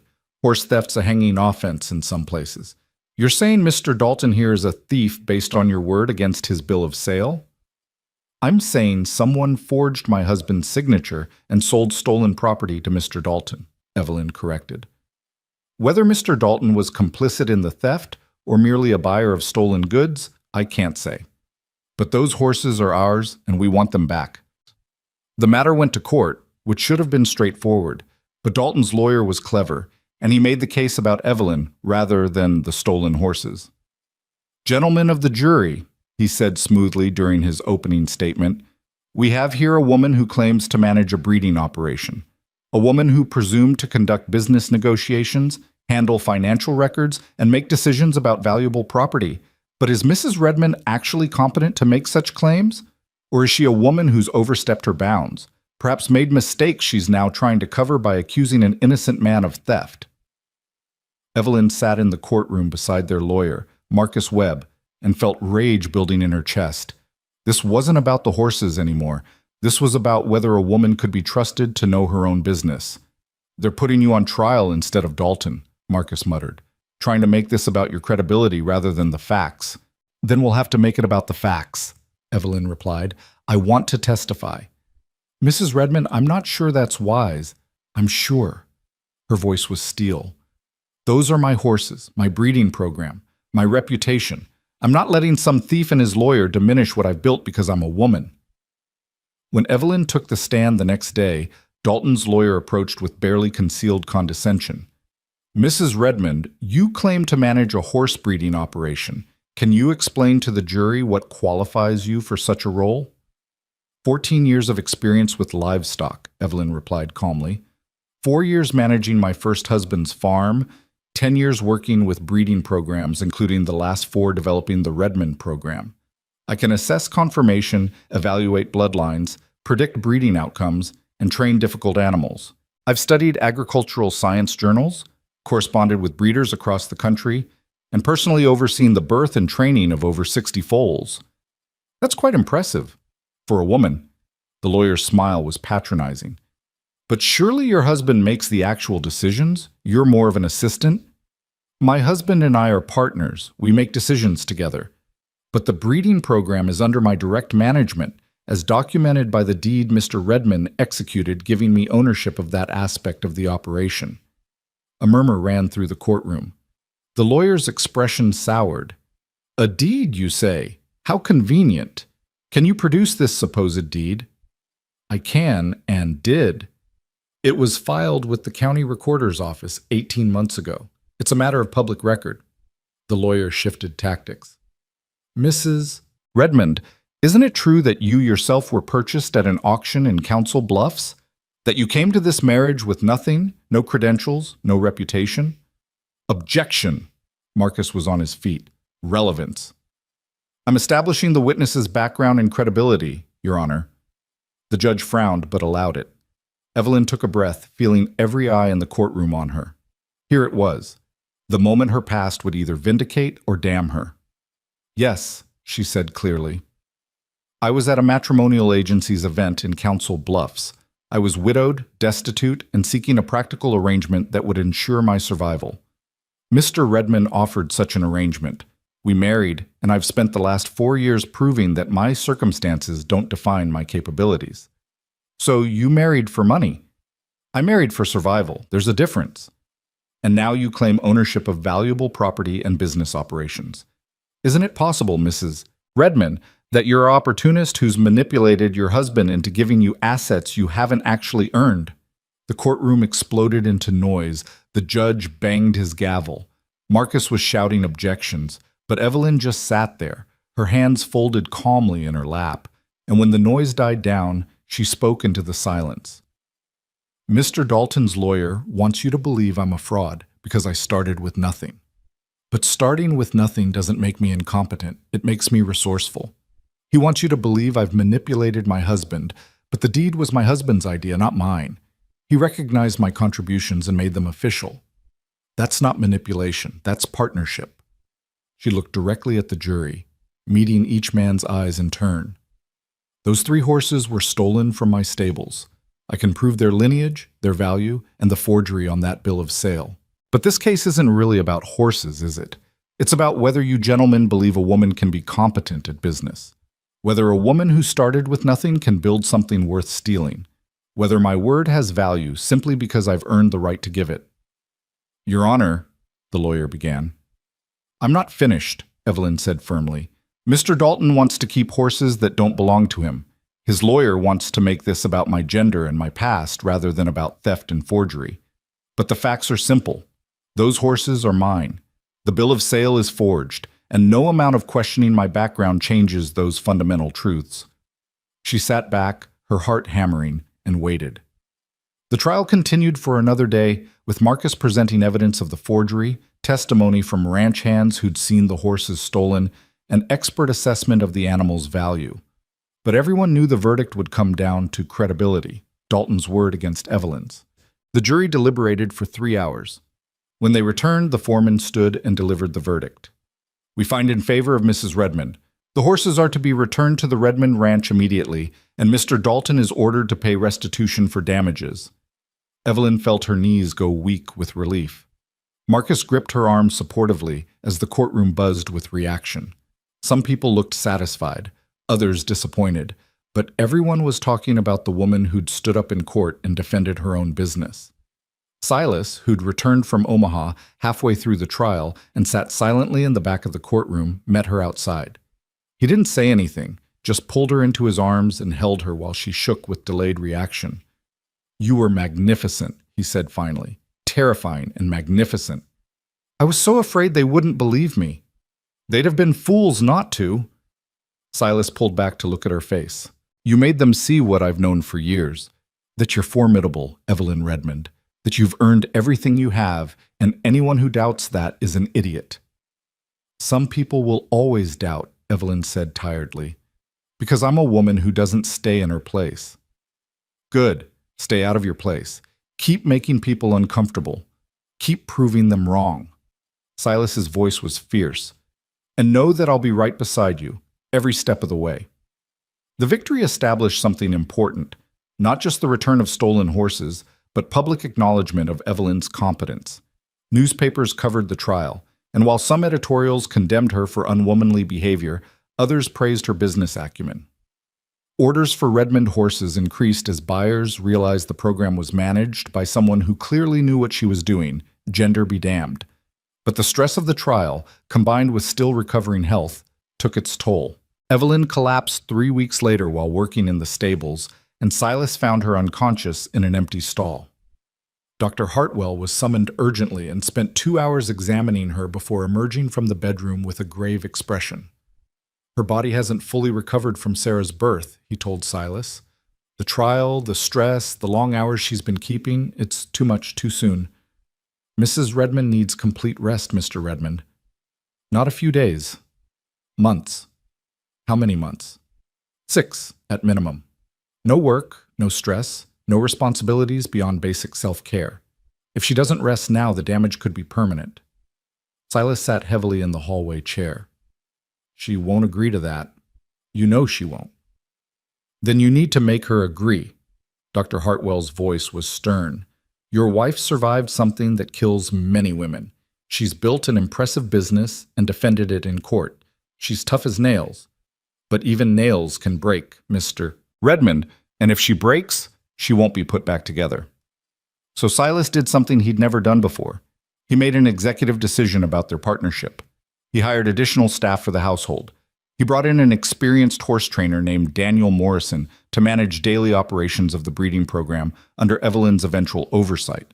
He personally took over the bookkeeping and correspondence. And he told Evelyn, in no uncertain terms, that she was taking 6 months off. You can't just decide that, Evelyn protested weakly from the bed where she'd been confined for a week. The breeding program needs me. We have contracts to fulfill, clients expecting— The breeding program needs you alive and healthy, Silas interrupted. It doesn't need you dead at 32 because you worked yourself into the ground. Daniel knows horses. He can handle daily operations. I can handle the business side. What neither of us can handle is losing you. But, no buts, Evelyn. This isn't a negotiation. Silas sat on the edge of the bed, his expression implacable. You've spent 4 years building this partnership, proving yourself, fighting for respect. Now let me fight for you. Let me protect what we have by making sure you're around to enjoy it. You're being high-handed. Yes, I am. Because you're too stubborn to protect yourself, so someone has to do it for you. His hand found hers. I nearly lost you when Sarah was born. I'm not risking that again. Not for horses, not for business, not for anything. You matter more than all of it combined. Evelyn's eyes filled with tears. I'm not good at resting, Silas. I don't know how to just exist without purpose. Then we'll find you quiet purposes.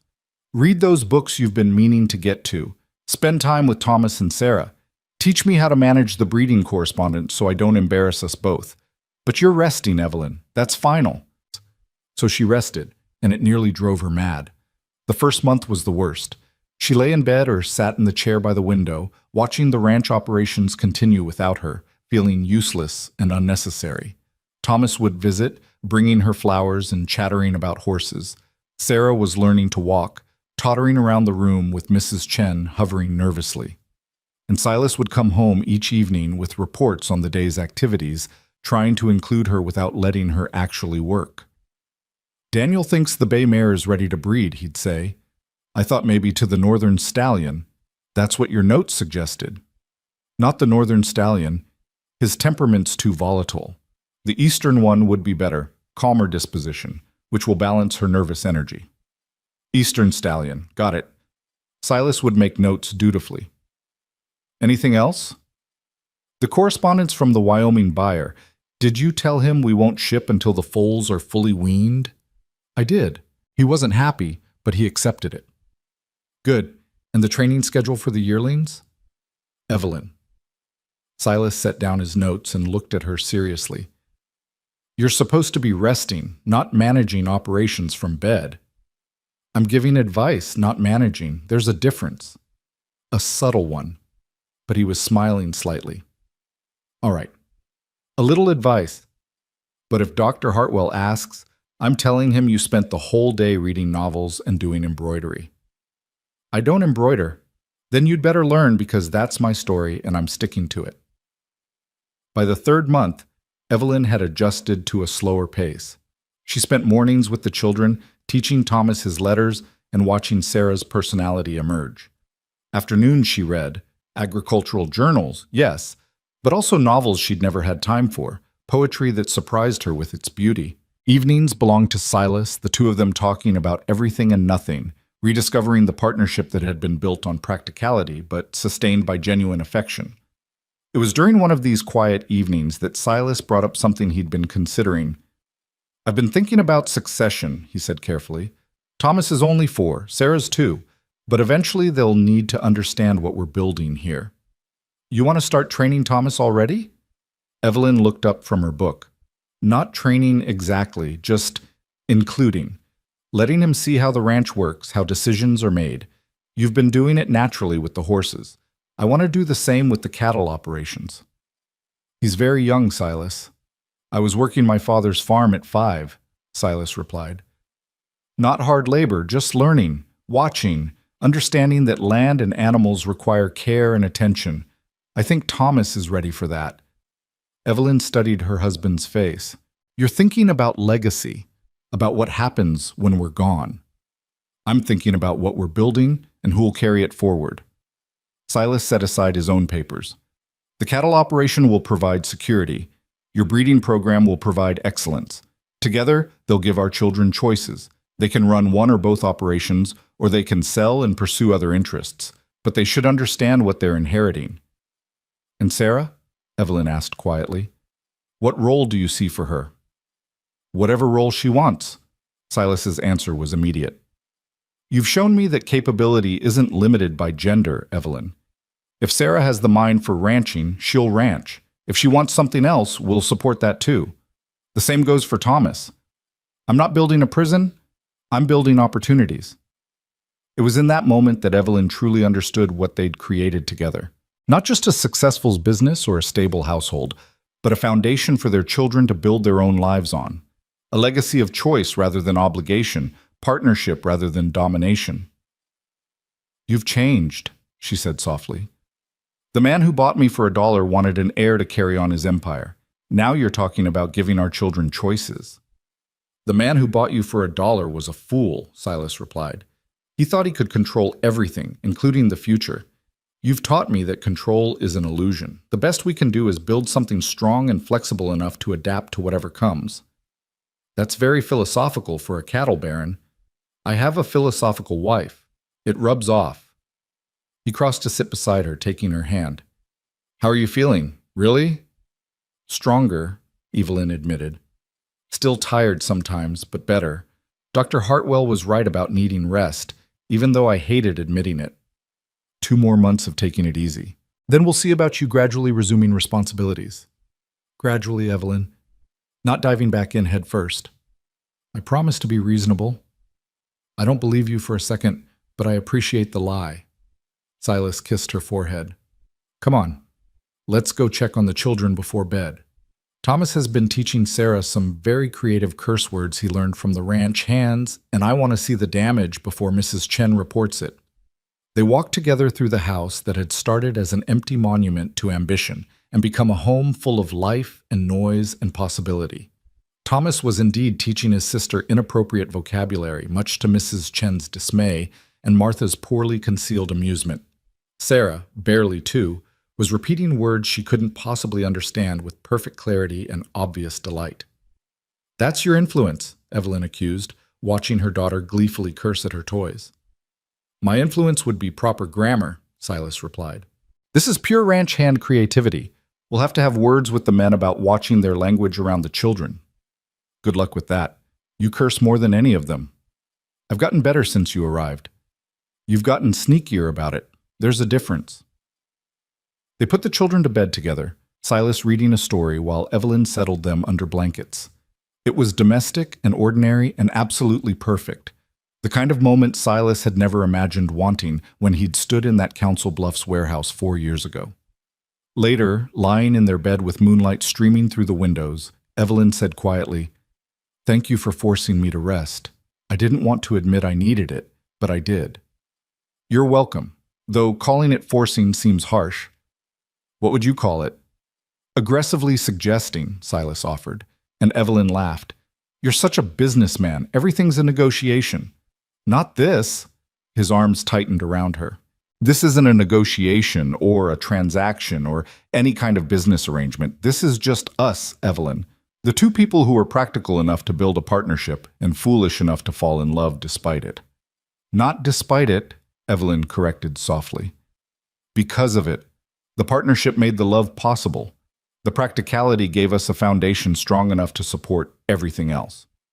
Then I'm glad I paid that $1. Best dollar you ever spent. Best dollar anyone ever spent, Silas murmured. I got you and Thomas and Sarah and a breeding program that's making us ridiculously wealthy, and a partner who makes me better than I am alone. If that's not the deal of the century, I don't know what is. Evelyn smiled in the darkness. The deal of the century started with a woman on an auction block and a man desperate enough to bid on her, and continued with 2 stubborn people who refused to settle for what everyone else expected of them. Silas kissed the top of her head. Rest now, love. Tomorrow's coming whether we're ready or not. Might as well face it rested. So they slept, partners and lovers, parents and business partners, 2 people who'd started with nothing but $1 and a handshake and built something that would endure long after they were gone. The transaction had become a transformation, and neither of them would have traded it for anything in the world. The years that followed James's birth were marked not by dramatic events, but by the quiet accumulation of ordinary moments that somehow transformed into an extraordinary life. Evelyn's recovery took longer than anyone anticipated, nearly a year before she felt truly herself again. But she used that time to reshape how she approached everything. The woman who'd spent 4 years proving herself capable finally understood she had nothing left to prove. "You're different," Susan Whitmore observed one afternoon in 1908, visiting for tea while their children played in the garden. Thomas was 7 now, Sarah 5, and James toddling after his older siblings with determined concentration. "Calmer somehow." "Nearly dying changes a person," Evelyn replied, watching James tumble in the grass and pick himself up without tears. "It clarifies priorities remarkably well." "And what are your priorities now?" Evelyn considered the question seriously. "My children growing up knowing they're loved. My husband understanding he doesn't have to carry everything alone. My work mattering to people beyond just profit margins. Living instead of just surviving." Susan smiled. "That's quite evolved from the woman who stood on an auction block 6 years ago." "6 years ago, I would have done anything to survive. Now I want to do more than just survive. I want to actually live well." Evelyn poured more tea. "There's a difference, though it took me far too long to understand it." That understanding manifested in practical changes. Evelyn expanded her library for women interested in ranching, adding books on business management, agricultural science, even legal rights. She began hosting monthly gatherings where women could share knowledge about livestock, land management, and the financial aspects of running operations. Some husbands objected. Samuel Mitchell threatened to forbid his wife from attending until Evelyn calmly pointed out that his wife's improved cattle management had increased their profits by 30%. "Mrs. Redmond is teaching women to think like business people," Mitchell complained to Silas at the bank one day. "It's unseemly." "Mrs. Redmond is teaching women to run profitable operations," Silas corrected. "If you find that unseemly, I suggest the problem lies with your perspective rather than her instruction." The breeding program continued to thrive, but Evelyn took a different approach now. She began training younger women in her methods, creating a system that didn't depend solely on her presence. One of her most promising students was Rachel Morrison, the banker's daughter, who had a remarkable eye for bloodlines and a fierce determination to prove herself in a male-dominated field. "Why are you teaching me this?" Rachel asked one afternoon as they evaluated a new mare. "I'm your competition." "Competition implies scarcity," Evelyn replied. "There's plenty of demand for quality horses. What there isn't plenty of is women who know how to breed them properly. I'd rather create colleagues than hoard knowledge." "But you built this program from nothing. Why share the methods that made you successful?" Evelyn looked at the young woman, 19 years old, brilliant, hungry for knowledge that no one else would give her, and saw herself 6 years ago. "Because someone has to break the pattern," she said quietly. "Someone has to decide that women helping women matters more than individual glory. I'm choosing to be that someone." Rachel went on to establish her own breeding program 3 years later, and rather than competing with Redmond operations, the two businesses referred clients to each other and collaborated on developing new bloodlines. It became a model that other women ranchers began to adopt, creating a network of female expertise that gradually transformed the industry. But it was with her own children that Evelyn's evolution showed most clearly. She'd survived to raise them, and she was determined to raise them well, not as extensions of their parents' ambitions, but as individuals with their own strengths and choices. Thomas absorbed everything about ranching like a sponge soaking up water. By age 10, he could evaluate cattle with an expert's eye, negotiate prices with adult buyers, and run calculations in his head that most men needed paper for. But he had his mother's practicality tempering his father's intensity, asking questions like, "But is it sustainable? And what happens to the land in 20 years? That showed he was thinking beyond immediate profit. "He's going to be formidable," Silas said one evening, watching Thomas work through a complex breeding projection. "Probably better at this than I ever was." "He has the advantage of being raised by parents who work together rather than against each other," Evelyn replied. "That changes everything." Sarah proved to be a different creature entirely. She had no interest in cattle or horses, but she devoured books the way Thomas devoured ranching knowledge. By age 8, she was reading at a level that shocked her tutors and asking questions about history and science that most adults couldn't answer. "I want to go to university," Sarah announced at age 11, as if this were a perfectly reasonable goal for a girl. "I want to study medicine and become a doctor." The silence around the dinner table was absolute. Thomas looked shocked. James, only 6, didn't understand why this was extraordinary, and Silas and Evelyn exchanged a long look that communicated volumes. "That will be difficult," Silas said finally. "Most medical schools don't accept women." "Some do," Sarah countered. "I researched it. There's one in Philadelphia and another in Boston. Both accept qualified female applicants." "Sarah," Evelyn said gently, "even if you got in, you'd face enormous prejudice. Female doctors aren't taken seriously. You'd spend your whole career fighting for respect." "Like you did?" Sarah's eyes were bright with challenge. "You built a breeding program when everyone said women couldn't. You defended it in court when they tried to steal from you. You taught other women when men said you shouldn't. How is me becoming a doctor different?" Evelyn looked at her daughter, fierce, brilliant, unbending, and felt her throat tighten. "It's not different," she admitted. "It's exactly the same. And if you want it, truly want it, we'll find a way to make it happen." "Evelyn," Silas began. "No," she cut him off firmly. "We didn't raise our children to settle for what's expected. We raised them to pursue what they're capable of. If Sarah wants to be a doctor, we support that." "I'll face the same prejudice you faced," Sarah said seriously. "Maybe worse. But Mama, you showed me that prejudice can be overcome with competence and determination. You showed me that being a woman doesn't mean accepting limitations others try to impose.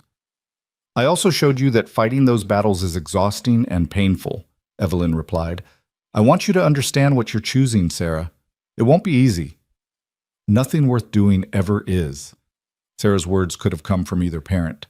"But I'd rather fight for something I care about than have an easy life doing something meaningless." So Sarah was prepared for medical school, though she was still years too young to attend. Evelyn found tutors who'd work with a female student. Silas used his connections to arrange observation opportunities with doctors in Omaha. And Sarah absorbed it all with the same fierce intelligence she'd inherited from both parents. James, the youngest, remained something of a mystery. He was quieter than his siblings, more observant than active.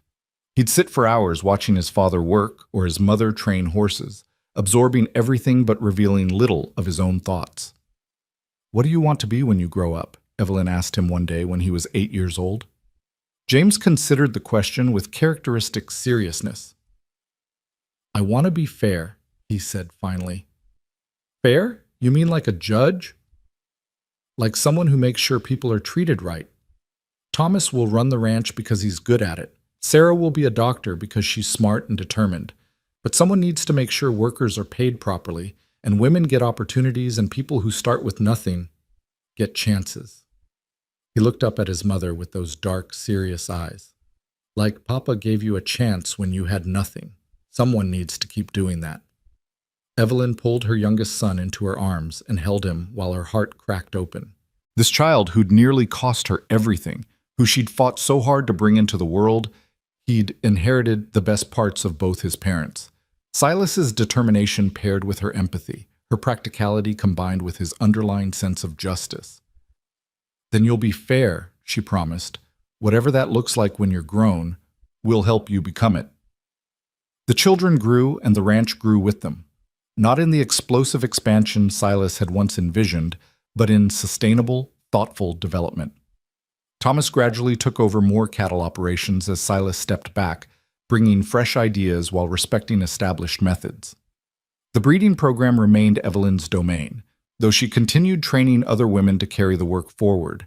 It was in 1916, when Thomas was 15 and already running significant portions of the cattle operation, that Silas fell ill. It started as a persistent cough he dismissed as nothing. By the time Dr. Hartwell, now in his 70s but still practicing, examined him, the pneumonia had settled deep in his lungs, the same lungs that had been weakened by years of brutal winters and prairie dust. "He needs complete rest," Dr. Hartwell told Evelyn bluntly. "No work, no stress, no getting out of bed until this passes. And Mrs. Redmond, it may not pass. At his age, with his history, pneumonia like this can be fatal." Evelyn, now 42 years old and stronger than she'd been in years, simply nodded and began organizing the household for crisis. Thomas was pulled from his duties to sit with his father. Sarah, now 14 and already formidable, took over managing communications with business associates. James, at 11, kept his younger siblings occupied and the household running smoothly. And Evelyn sat beside Silas's bed, holding his hand through fever and delirium, and refused to consider the possibility of losing him. "You can't leave me," she told him during one of his brief lucid moments. "We had an agreement, remember? Partnership means we face things together." "Already faced more together than I expected," Silas rasped, his breathing labored. "Built something good, didn't we?"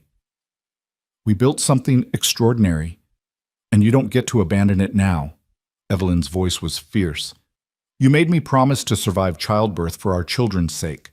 Now I'm making you promise to survive this for the same reason. Thomas needs to learn more from you. Sarah needs your support for medical school.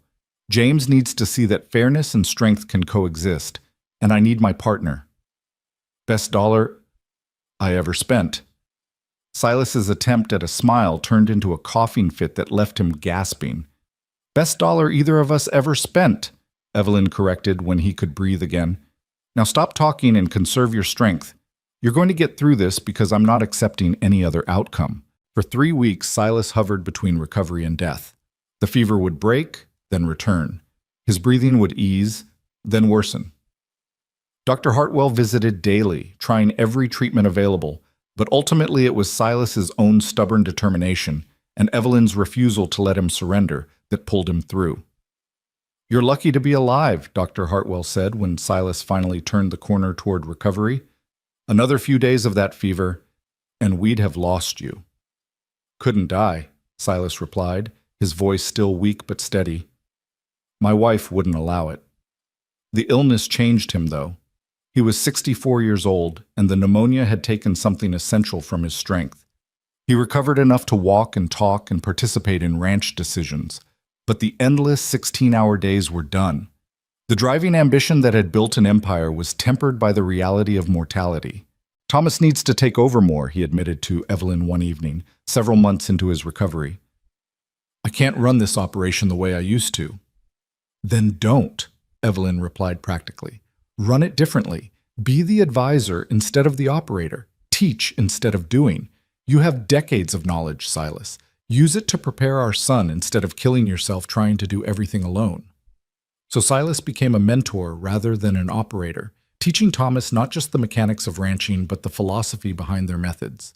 The importance of treating workers fairly, the value of sustainable practices over short-term profit, the necessity of adapting to change rather than resisting it.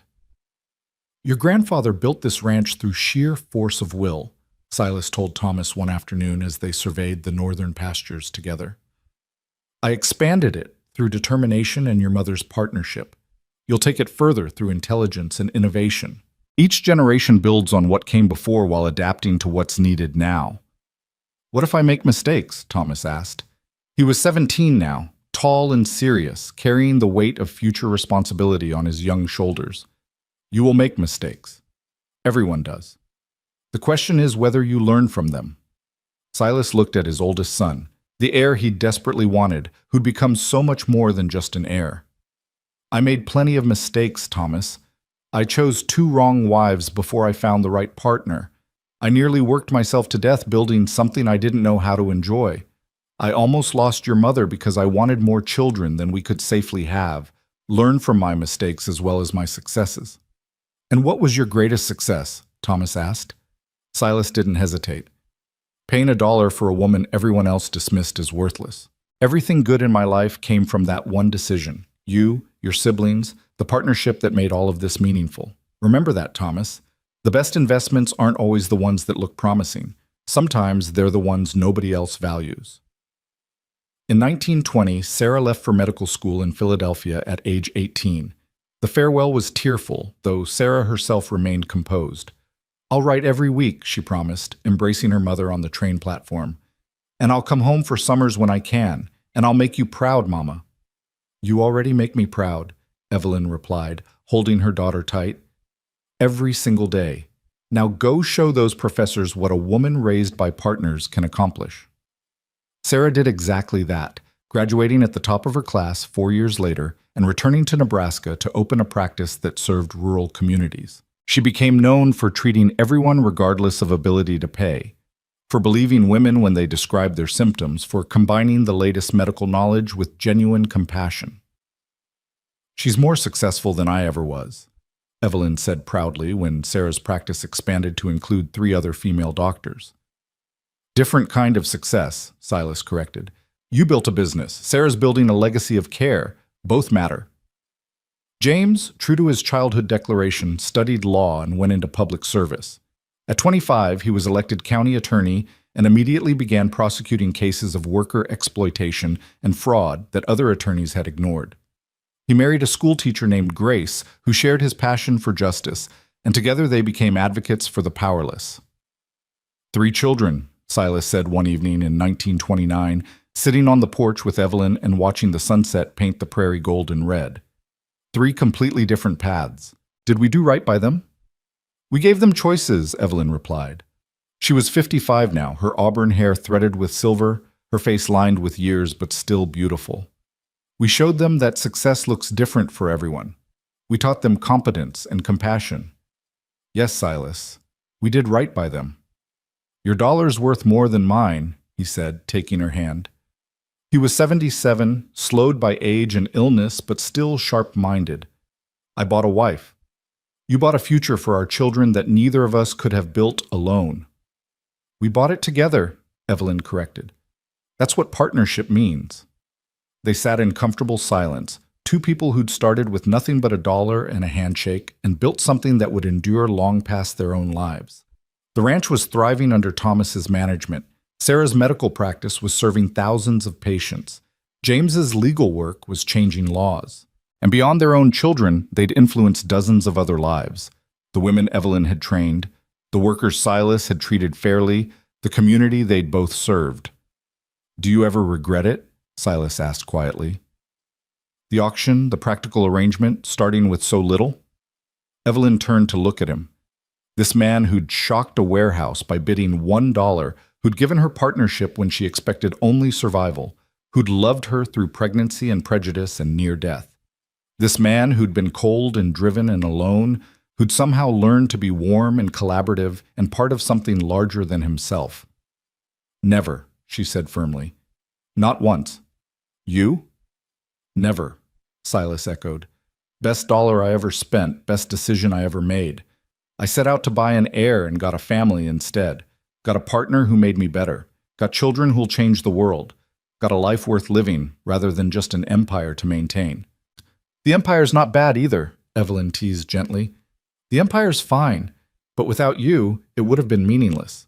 Silas raised her hand to his lips. "Without you, I'd have been a rich, successful, miserable old man who died alone. Instead, I'm a rich, successful, happy old man who has everything that matters." "Smooth talker," Evelyn accused, but she was smiling. "Only took me 27 years to learn how," Silas replied. "You're a patient teacher."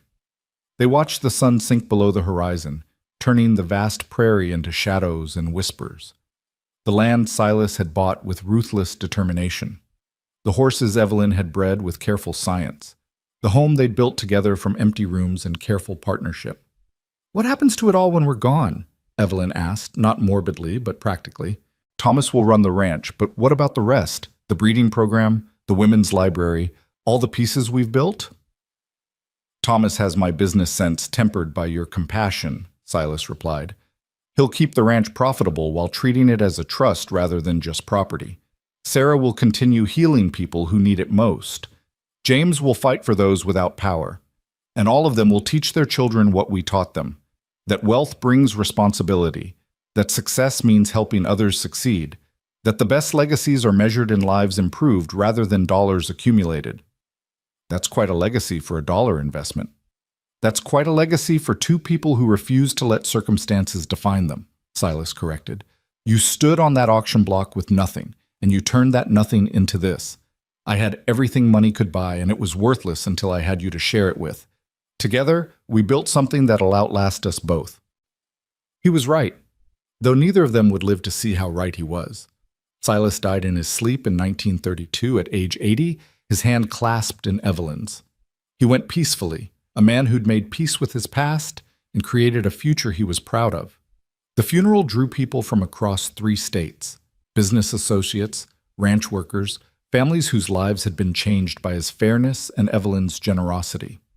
He was a hard man, Thomas said in his eulogy, but a fair one. He demanded excellence and rewarded it appropriately. He built an empire not through exploitation, but through partnership, with his workers, with his wife, with everyone who contributed to his success. That's why this ranch will endure.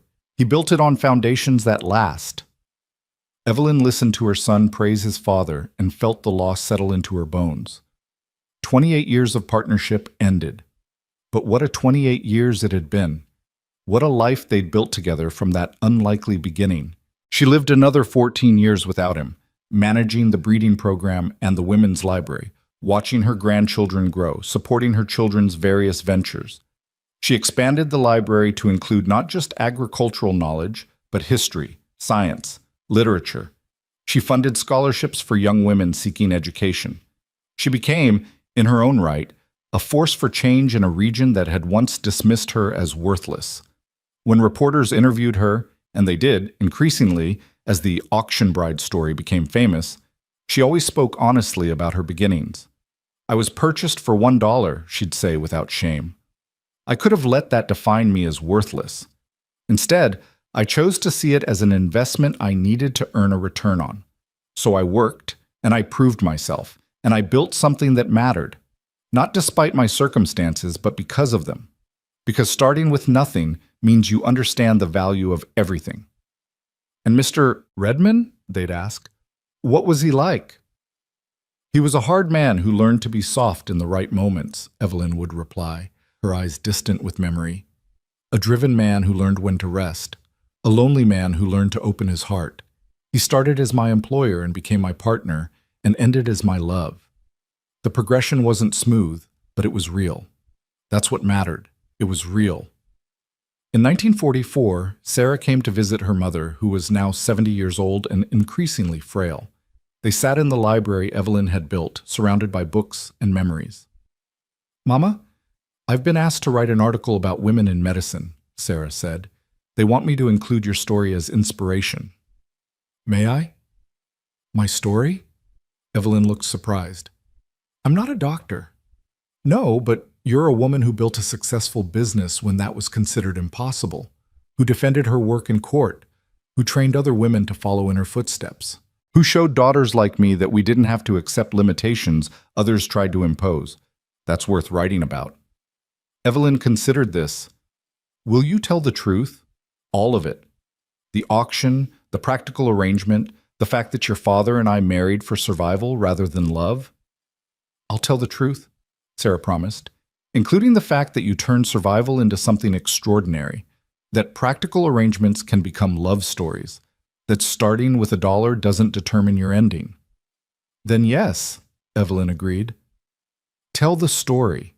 If it helps one woman believe she's worth more than what others value her at, it's worth sharing." The article was published in a major medical journal and picked up by newspapers across the country. "The Dollar Bride: How One Woman's Refusal to Accept Her Circumstances Changed the American West." It told the story honestly. The auction, the bargain, the partnership, the legacy. Letters poured in from women who'd read the story and felt inspired. Women stuck in bad marriages who found courage to leave. Women starting businesses who drew strength from Evelyn's example. Women fighting for education or property rights or simple respect who saw that change was possible. "You've become famous," Thomas said, visiting with his own children to show grandmother the newspaper articles. "I've become useful," Evelyn corrected. "There's a difference. Fame is about attention. Usefulness is about impact. I'd rather be useful." "You're both," her grandson said. He was 16, already working the ranch, already showing the Redmond combination of intelligence and integrity. "You're famous because you were useful first. That's the legacy you and Grandpa built." Evelyn Redmond died peacefully in her sleep on a warm September night in 1946, at age 72. She was surrounded by her children and grandchildren, in the house where she'd spent more than 4 decades building a life that mattered. Her funeral was even larger than Silas's had been. The governor attended. Dozens of women whose lives she'd influenced came to pay respects. Her children spoke of her strength, her wisdom, her refusal to be diminished by circumstance. But it was James, the youngest, who captured her essence best. My mother was purchased for $1 at a time when women were valued less than livestock, he said, his voice carrying across the crowded church. She could have accepted that valuation.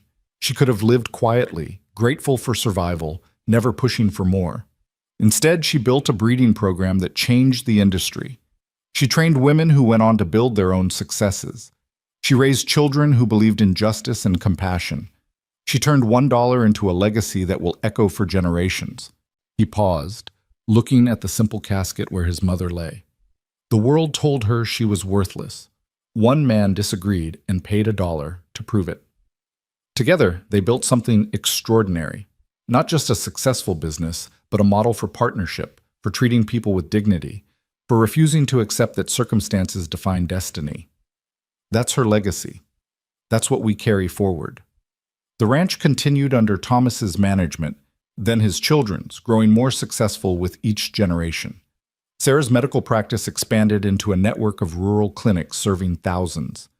James's legal work led to landmark cases protecting workers' rights and women's property ownership. And the women's library Evelyn founded became a center for female education and empowerment, training generations of women in business, agriculture, and professional skills. It was renamed the Evelyn Redmond Center for Women's Advancement in 1950, and by the end of the century, it had served over 10,000 women.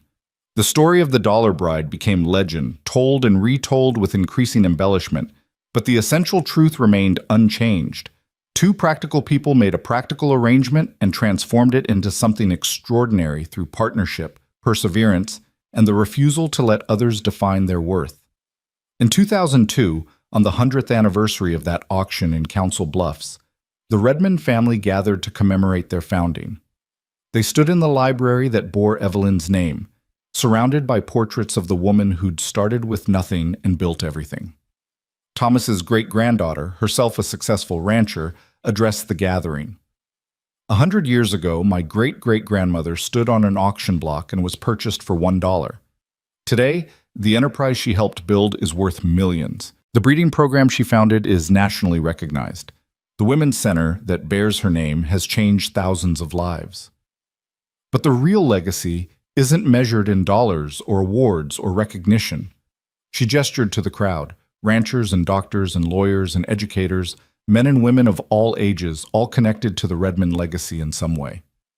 The real legacy is this: a family that believes in partnership over domination, a business that treats workers with dignity, a community that gives women opportunities, a tradition of using wealth to create more opportunities rather than just accumulating more wealth. That's what $1 bought. That's what two people built together, and that's what we're called to carry forward. Not the empire they created, but the values they embedded in its foundation. The gathering raised glasses to Evelyn and Silas Redmond, to the partnership that started with $1 and ended with a dynasty, to the proof that worth isn't determined by price tags, but by what people choose to build with whatever resources they're given. And somewhere, in whatever place souls go when bodies wear out, two people who'd started as strangers, become partners, evolved into lovers, and ended as legends looked down on their legacy and were satisfied. They'd paid $1 for survival and earned a lifetime of meaning. They'd started with nothing but determination and built something that would endure for generations. They'd refused to accept the limitations others imposed, and in doing so, expanded possibilities for everyone who came after. The dollar had long since been spent, lost to time and history. But what it purchased, partnership, family, legacy, hope, remained invaluable and undiminished by the passage of years. That was the true worth of the bargain struck in Council Bluffs in 1902. Not the dollar itself, but what two people chose to make of the opportunity that dollar represented. A transaction became a transformation. A purchase became a partnership. $1 became a dynasty. And it all started with a woman on an auction block who refused to believe she was worthless, and a man desperate enough to believe she might be priceless. Together, They proved that the best investments aren't measured in dollars, but in the lives changed, the opportunities created, and the love built from the most unlikely foundations. That was the legacy of the dollar bride. Not the price paid, but the value created. And it was priceless.